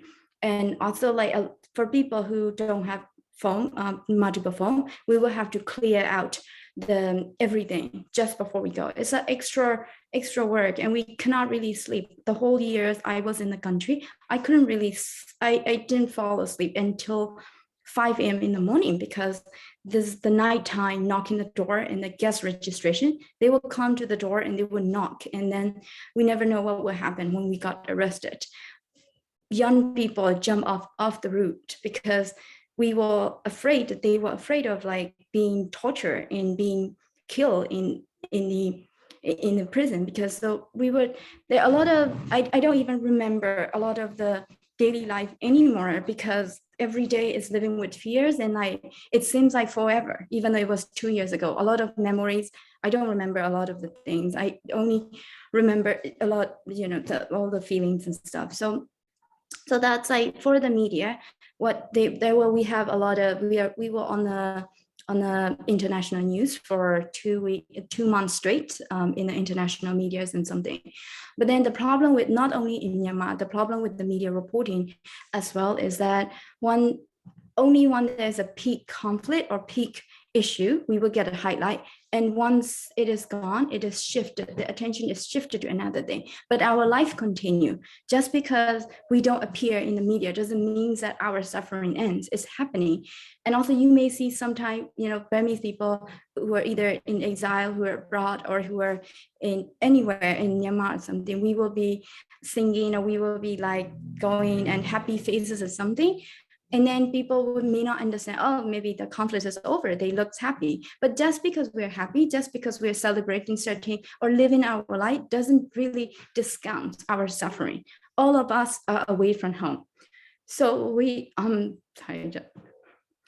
about home, home is very important for us. Like home is not it's the land, you know, land is our identity. We are folks out of our home, all of us here. And a lot of my friends have to, you know, go to the jungle and just like, it's, you know, growing up under the military dictatorship, it's kind of like normal for us. If like also coming from the, you know, a lot of my friends are activists. Like whenever I heard like, oh, they got arrested, it's not even new thing. It's just okay, yeah, they got arrested, they're going to be released. That's how our life is. But in order to get killed, it's normal for us.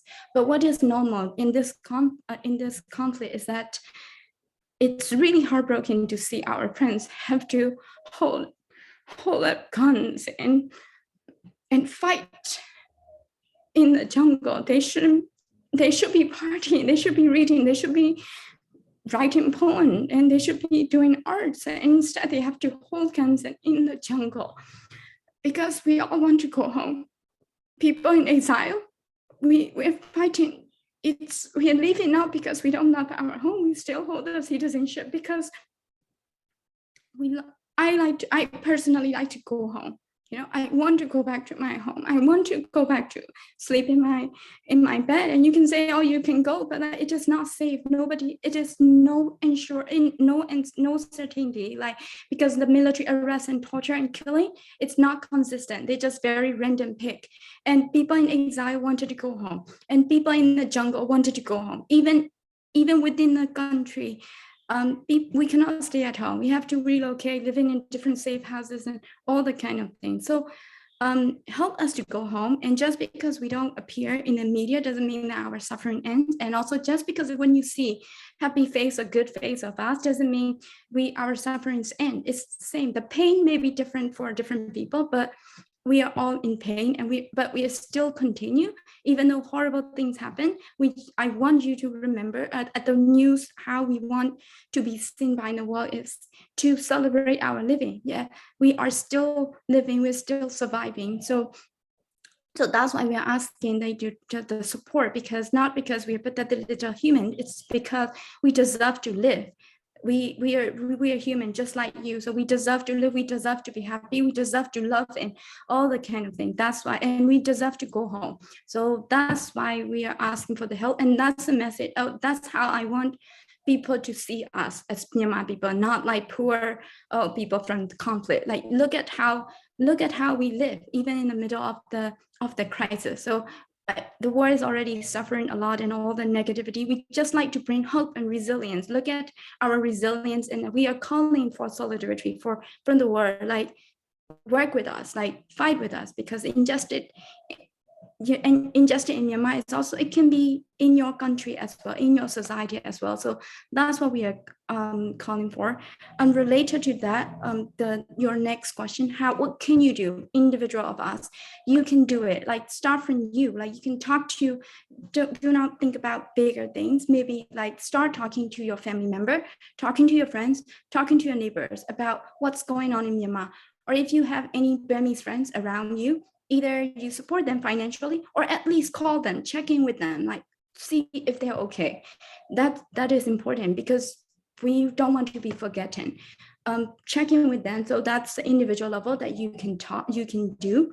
And also, like, other thing is you can push for your government to have laws and to have accountability mechanisms for Myanmar.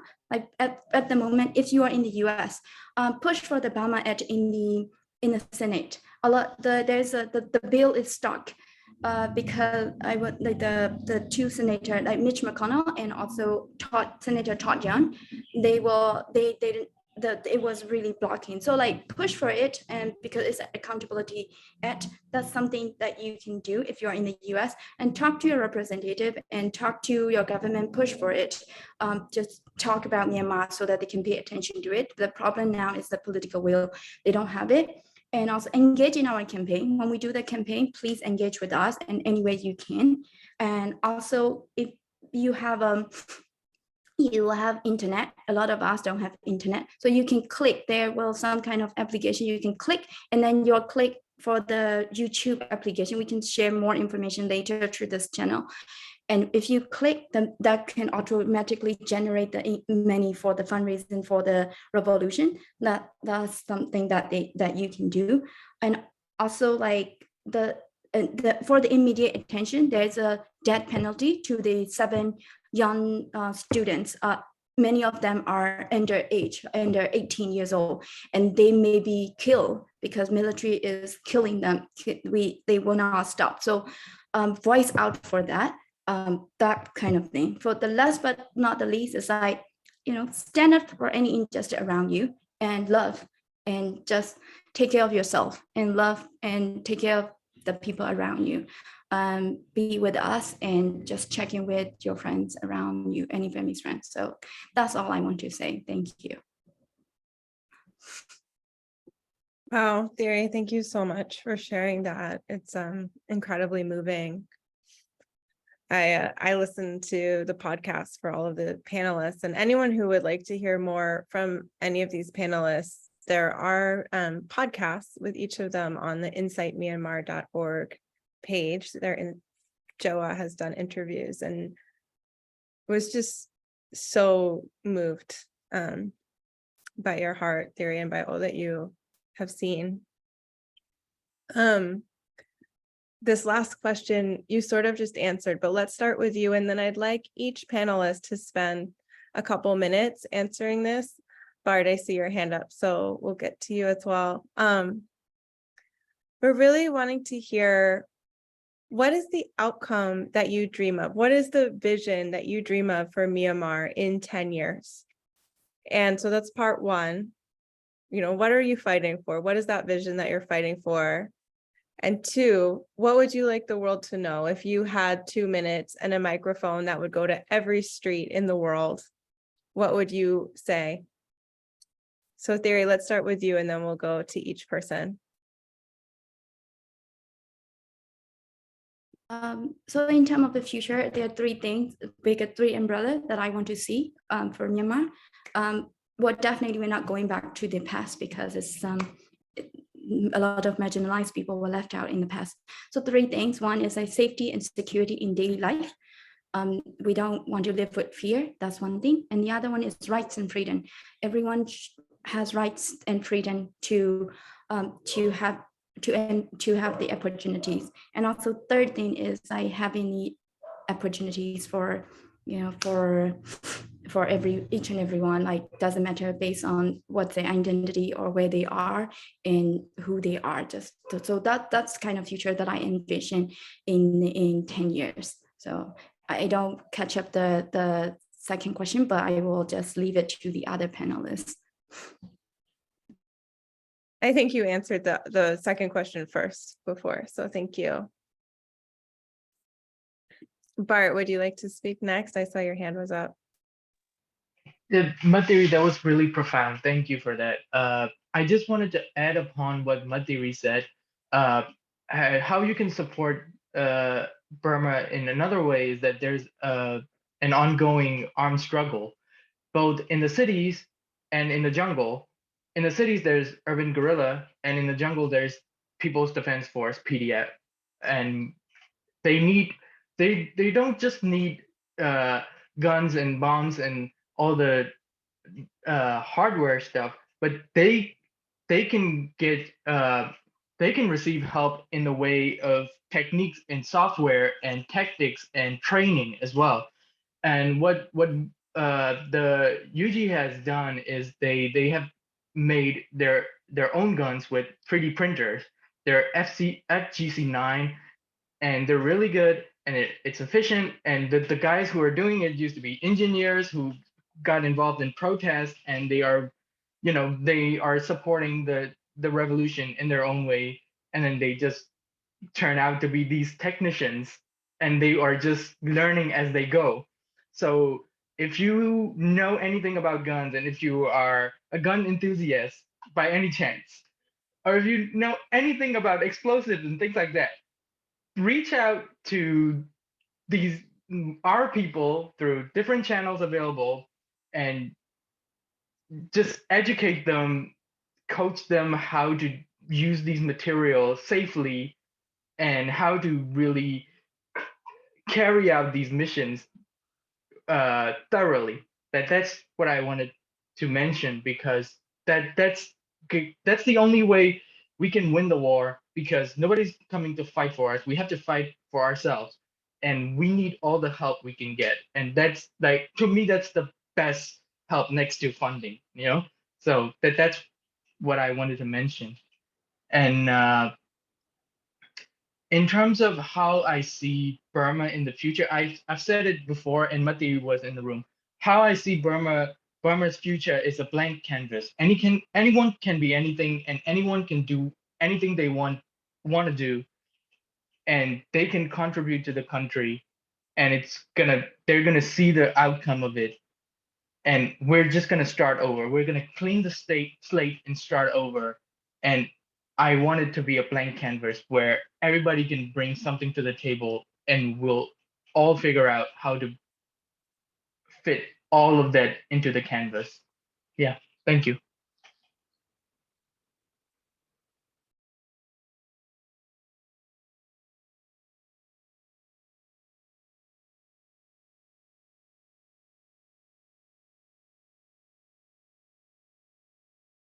Thank you so much. I didn't realize I was muted. Pepio Joe, would you like to go next? So what's my vision on the future is like, same as Bart is not here mentioned, we're like reconstructing our home. See, so I believe in our people, so we'll not be staying in this pile of debris forever. So I believe in the next 10 years or in some time period, we'll be able to build a safe place for everyone. That means for us or for any ethnic minority groups, because now we have learned our lessons of letting the evil grow.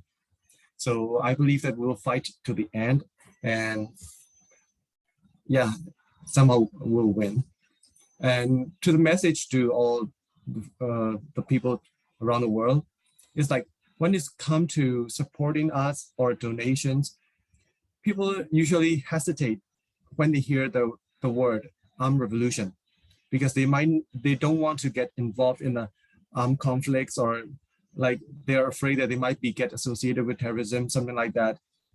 But you have to know that the PDF forces were born to protect their home, because when someone knocks your door and rob your things and kill your family member, if you have a chance to fight back, you pull out a gun and fight back. That's how the PDF is born. So that's how the military is trying to like put charges on us, because we have connections with the PDF, because they are our family member. And most of the refugees living in the jungle are like relatives of the PDF forces, because the PDF forces were born to protect them. And like a few months ago, I have a friend, he just turned 18 this year, and he lost his middle finger in a gun accident. And now he's not even alive, because he passed away in a battle protecting his village. So don't see it as a conflict between two armed forces, because one group is like a terrorist trying to enslave everyone else, and the other group is trying to defend their lives and their families. So do not hesitate, and please learn the truth, and please continue supporting us. That's my message. Thank you. Thank you so much. I'd like to hear from Matita next, but also I wanted to mention to those of you in the audience that we will be opening up the floor for questions. So if you have questions, feel free to type those into the chat box, or if you're watching live, you can type them underneath the video on your Facebook page. Thank you. For the future Myanmar, I really want my country to have full of mutual respect. That is the basic needs. And I want every single person of my country to practice the arts of appreciation to the others, and also having a collective dreams. This is what we truly miss. It's a big collective dreams can change our society for better, peaceful, and promising future. And I think all other panelists has been mentioned about the safety security issue, or all the potentials and the opening up. That's all I agree. And I just want more on the collective dream and the mutual respects for the everyone's. It's for the future. Thank you. Thank you so much. And Lin Tant, I would love to hear from you what your vision is for the country, what you'd love people to know. And I know you also wanted to share about the NUG, the National Unity Government, what some of their principles are on sanctions and some other things. So please add that in as well. Thank you very much. So Rhinanda, first of all, I would like to say that, we are building the new state. We don't want to get back the old one. This will be the new state. It will be the new democratic federal state. So we have right now the 12-step, roadmaps to build the federal democracy state, our country. So we have the charters. We have the right now the interim, the Constitution's draft committee. We are drawing the interim constitution. And then we will have the federal democratic country, and we will stay together very peacefully and very securely in the future. To have the brighter future, secure future for our country, right now, our government is very committed to end the military rule. Our government is just only interim government to lead the revolution. The first, we have there are 6 fronts: political fronts, international fronts, financial and economic fronts, some others. To end up the impunities and the military rule in Burma, we need to have the very strong support from the international communities, especially sanctions.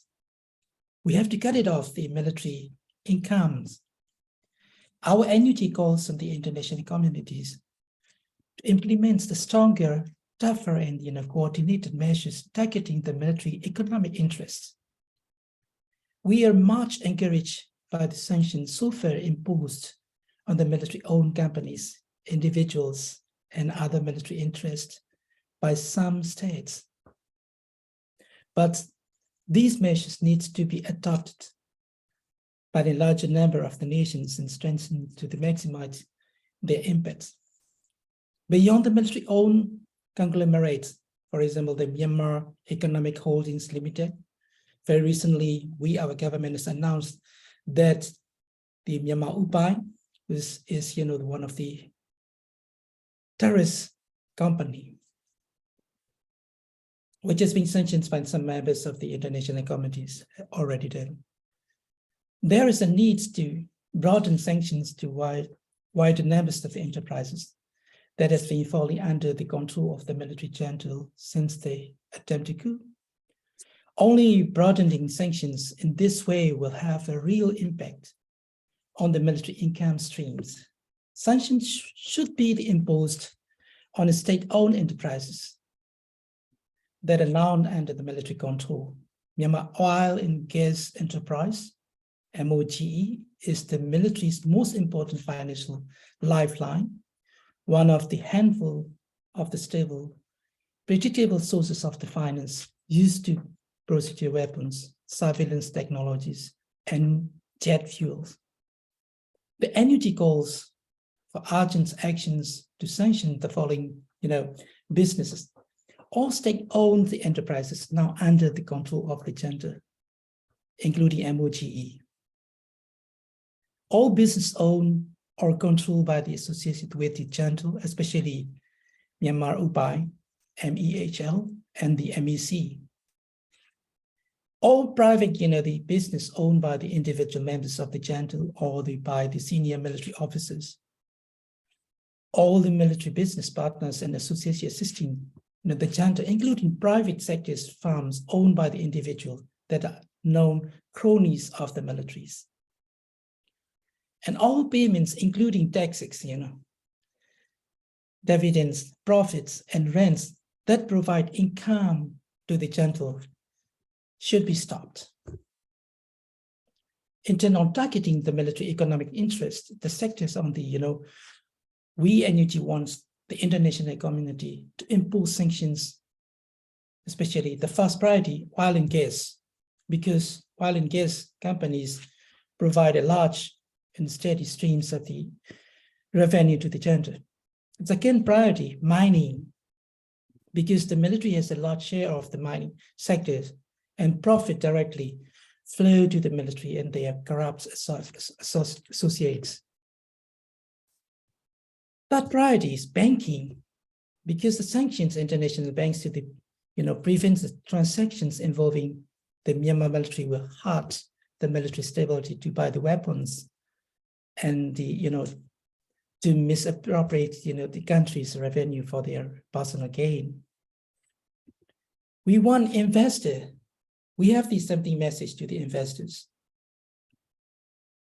The investors should suspend all the business that are contributing to the military junta, acts of the crimes against humanity, and cut off all the finance in any forms which is helping the military acts of the terrorism.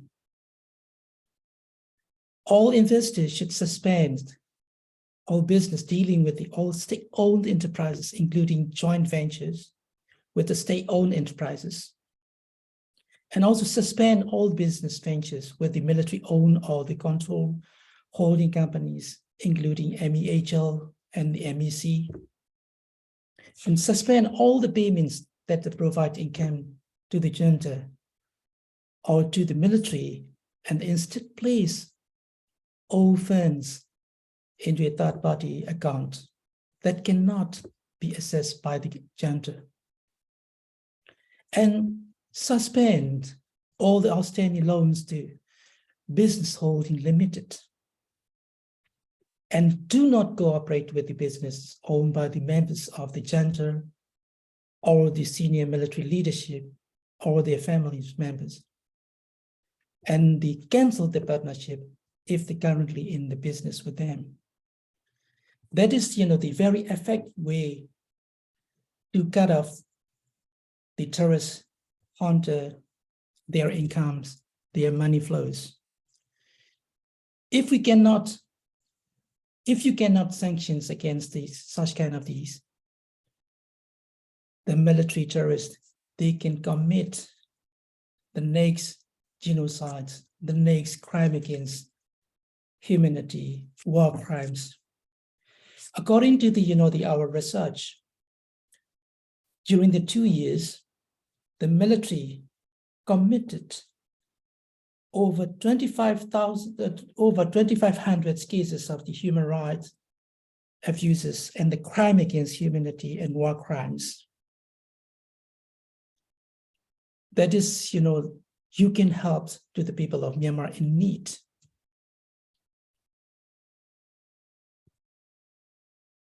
And the very important message to the international communities,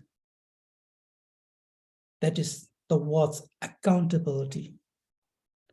When it comes to the accountability, we need to go back to the first time of the military coup that took place on 2nd March 1962. Since then, the military enjoyed the impunity and the leaders of the military who have committed different kinds of the crimes on the different people and the ethnic groups have ever been held accountable. Not only the Rohingyas, but also Kachins, Shans, Rakhine, Karenni, Mon. They killed many of our people. They killed many of our ethnic people, our brothers and sisters. But our Spring Revolution gave us very good opportunity to cut the impunity of and hold the military leaders accountable and bring about the justice for the victims.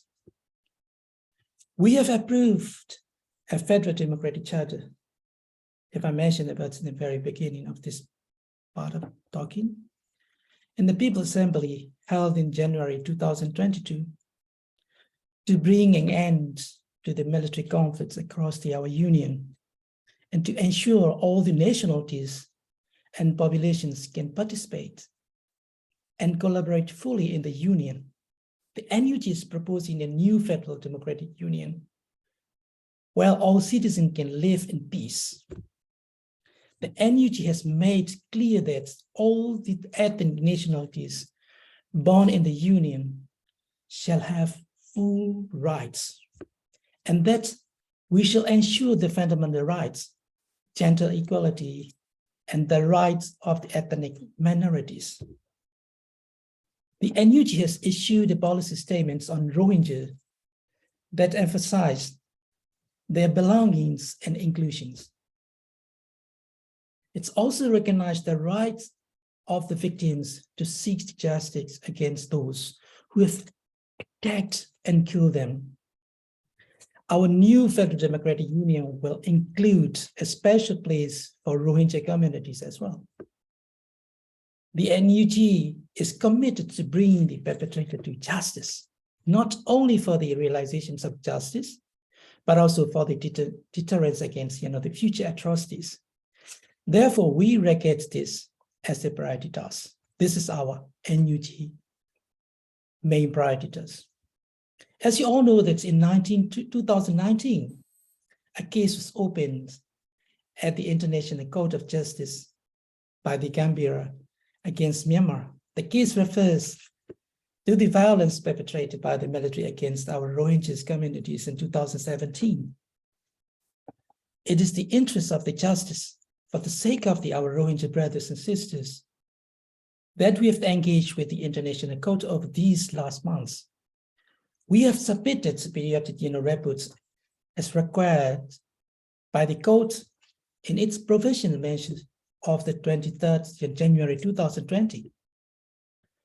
We have named our ambassador to the United Nations, His Excellency Ujo Moton, as agent for the court in place of Aung San Suu Kyi, who she remains unjustly detained by the military.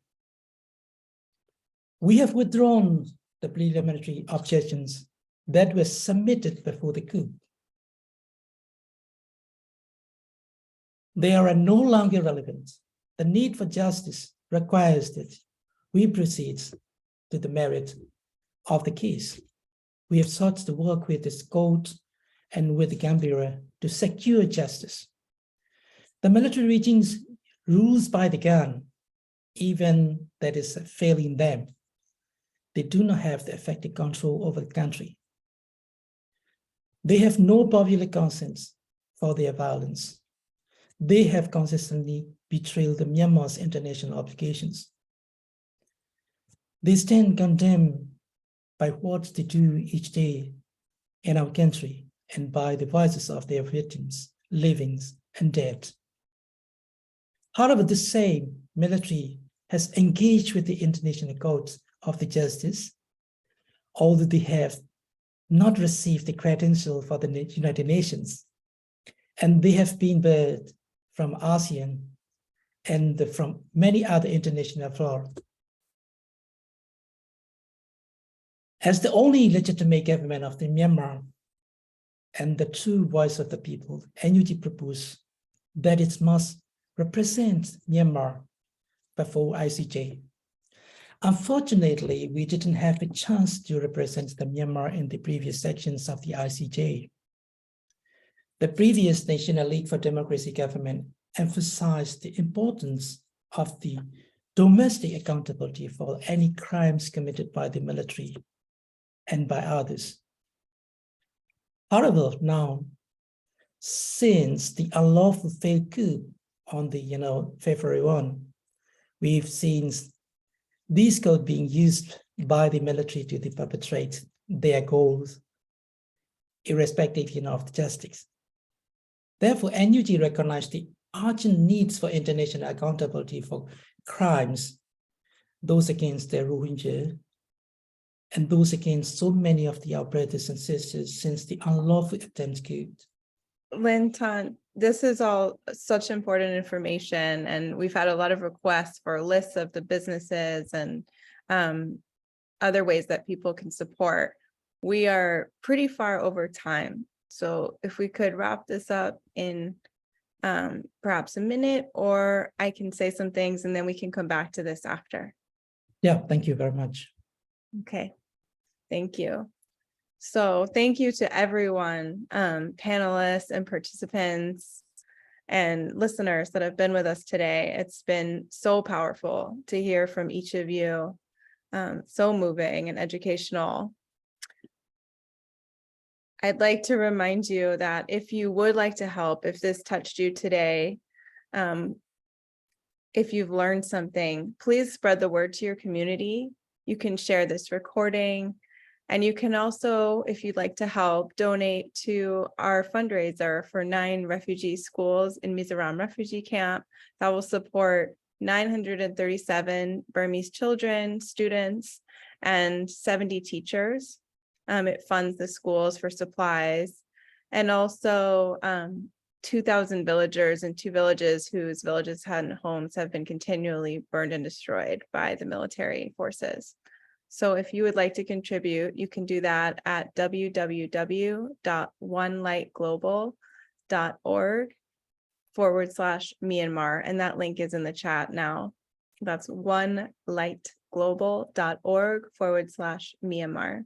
And 100% of donations go directly to the causes, and they are tax deductible in the US. So thank you so much for your contribution, and please share this absolutely powerful conversation with your community. It's so important that we raise awareness, contact your politicians, and we will send all of these links in a follow-up email. So for everyone who has to go, we wish you a good night. And for those who would like to stay, we will be answering some of the questions that were in the chat. Thank you. Yeah, excuse me. Yeah, so I just appreciate so much our panelists and our listeners for staying on. The archive of this will live. It will be published on our podcast stream and other places. So even though we may be over time now, and there are still some questions and some things that panelists would like to discuss, as well as the listeners would like to ask, and so we can keep going as long as there's an intent for that, and this content will live on for those that are still listening now, and for those that will access it later.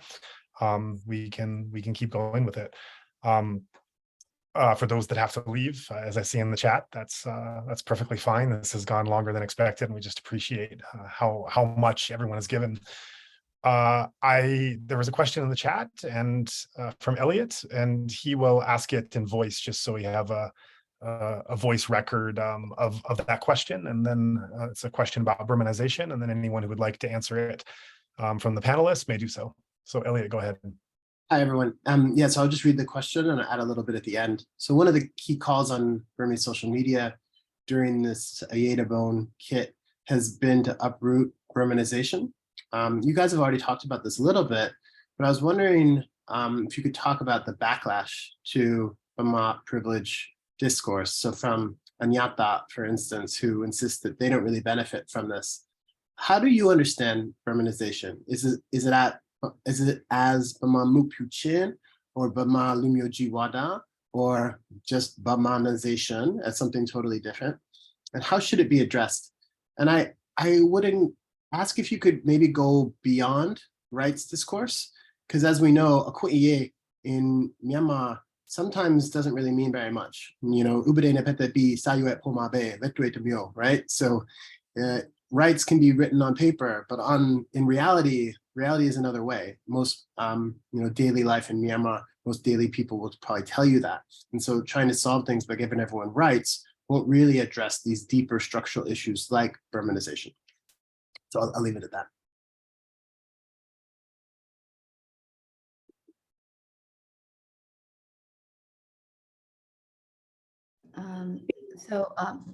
If nobody is jumping, I'm going to jump in. So my understanding, I don't represent any Burma though, even though I regard myself as Burma and I grew up as Burma.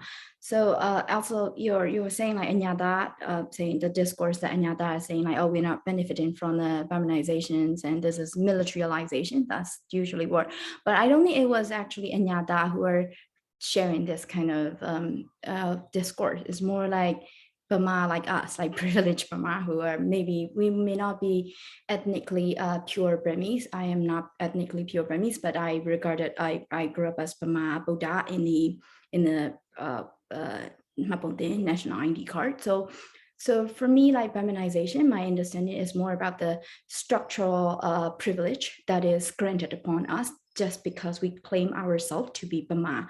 And it doesn't necessarily mean our bloodline, we may not even be pure Burmese because, Myanmar is not a race society. It's very difficult to differentiate with the race and everything. So I think my understanding of Burmanization, it's more about the structural privilege granted upon us just because we claim ourselves to be Burma. So in terms of the Burmanization, it's a lot of it's not like right or wrong or anything. That one is the state imposed, what state means the military like impose this kind of only Burma Buddha have a more privilege. That's the state level militarization. That's one thing, and that resulted with the systemic the things that people in the different layer of the society, whether knowingly or unknowingly imposing, like we make jokes about ethnic people name, or like Muslims or Chinese, like we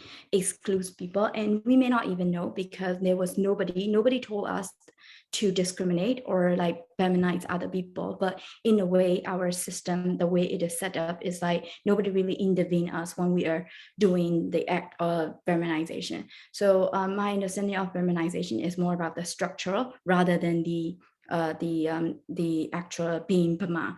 But in terms of the discourse, yes, we have a lot of backlash, but I would say there are a lot of openness and people started talking about this.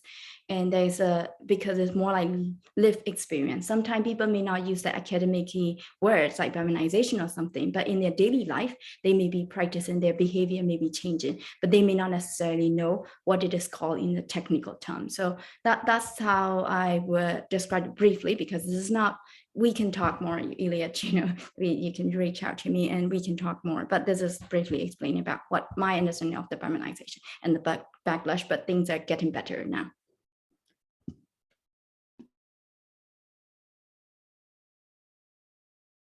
I think I'm going to jump in and share my experience a little bit. I myself is not a pure Burmese because my mom is 100% Korean. So I'm half Korean, but I've lost my identity as a Korean because I cannot speak Korean language at all. And I don't know any custom of the Korean people because it's pointless for me to learn about it because I can't use it in my daily life. and I don't have any opportunities, or I can find any job with it. So my mom chose not to teach me the Korean language. And when I went to the Korean state, I learned that most of the Korean kids are forced to choose a Burmese name when they go to school, because it's hard for the teachers to pronounce a name. And one of the most words that our patients say to us is like, "I'm sorry that I cannot speak Burmese. I feel really ashamed." So I was like, no, it's totally okay, because I'm an outsider. This is your land, this is your place, and you can speak your language very well, and it's fine.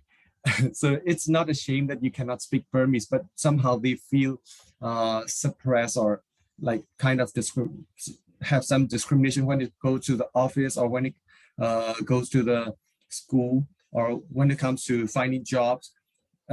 Being able to speak Burmese is like a big privilege, and so they have to like let go of some of their identities or their customs or their traditions. So they have to follow these rules, because when they are going to go to the school, they are forced to wear like longji. See, they cannot wear their traditional costumes or like that. So this is what I experienced from going to the Korean state. May I jump in? I don't know anything about Burmese privilege, because I grew up Kala, and everybody made sure that they reminded me that I'm a Kala, which is a racial slur for, Indian and Muslim descent. And so the majority of my life, I grew up as a Kala in their eyes, even though I don't practice Islam, but still Kala. I think what I see is a Buddhist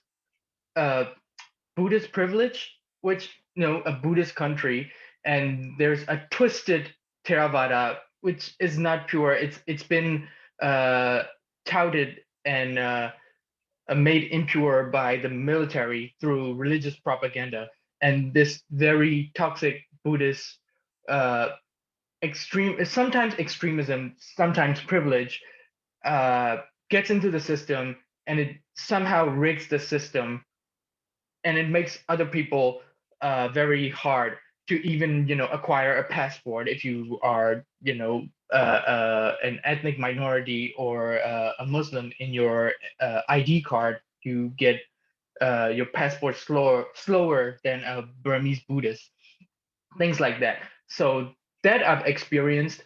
And then there's also Yangon privilege, which is if you grew up in Yangon, you are so privileged. You got to use that slow internet before the other people who didn't even have electricity in the countryside. So there's Yangon privilege and Buddhist privilege, and I benefited from Yangon privilege because I was born in Yangon, the commercial capital of the country. So I think I can speak to those two. Yeah.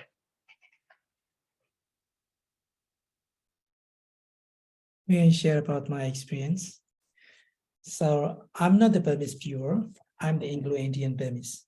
On my ID card, it shows that, the Anglo-Indian Burmese, because my grandpa is the British and my grandma is the Indian, and that's why I'm very mixed. So when I was young, I was called some of my friends some of their parents call me the Kalapu, because my grandpa is the British. So they discriminated me a lot. Sometimes they call me the rat. It's a mouse. But it is really, said to me, sometimes I'm sharing about my young, experience. As even some of my teachers, they call me the Kalapu. But I have the brown, skin, because this is very Burmese. My features are very Burmese. My grandpa is okay, right? He died at the age of the 100s in Burma. He became the, the Burmese citizens after, the Burma got the independence. He was, the economics, an officer of the British Oil Corporations. But, when I was young, all the time, the Burmese people, they're saying that to me, how the Galapu, because, the British, ruled the Burma over the 124 years. They hate the Galapu and they hate the colonizations. But, Burmanizations, but this is not the Burmanization practice in Burma. I believe that, this is just only misused by the military. The military itself, they are using such kind of the words. And some ethnic leaders in there, are history, some leaders and community leaders, they think is, just explaining about the Burmanization, but this is not Burmanization. This is the militarization. This is simple. So since they do that, 1962, the, military make it itself, the making, how can I say that, new class. So always they have to save the country. They have the responsible, to save the country, to save the religions. Even they misuse the religions, Buddhism. The Buddha taught us the very simple, taught us the very clear. We don't have even, men and women, even the animal, only beings. We all are beings. It is the process of the mind and matter process. That is in the Buddha taught, us very clear. No discrimination at all. But the Buddhism was misused. Buddhism is misused by the military right now, especially, some prominent, Buddhist monk. They misused the Buddhism. They are destroying the Buddhism, so-called the Theravada. But this is a very sad to say about this one. Some, very famous Buddhist monks, they always, using something, misuse words. That is why, you're asking such kind of questions. That's all what I wanted to say. Thank you.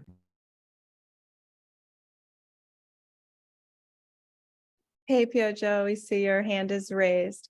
And I think this will have to be the last question just because of timing. But we can always open another panel.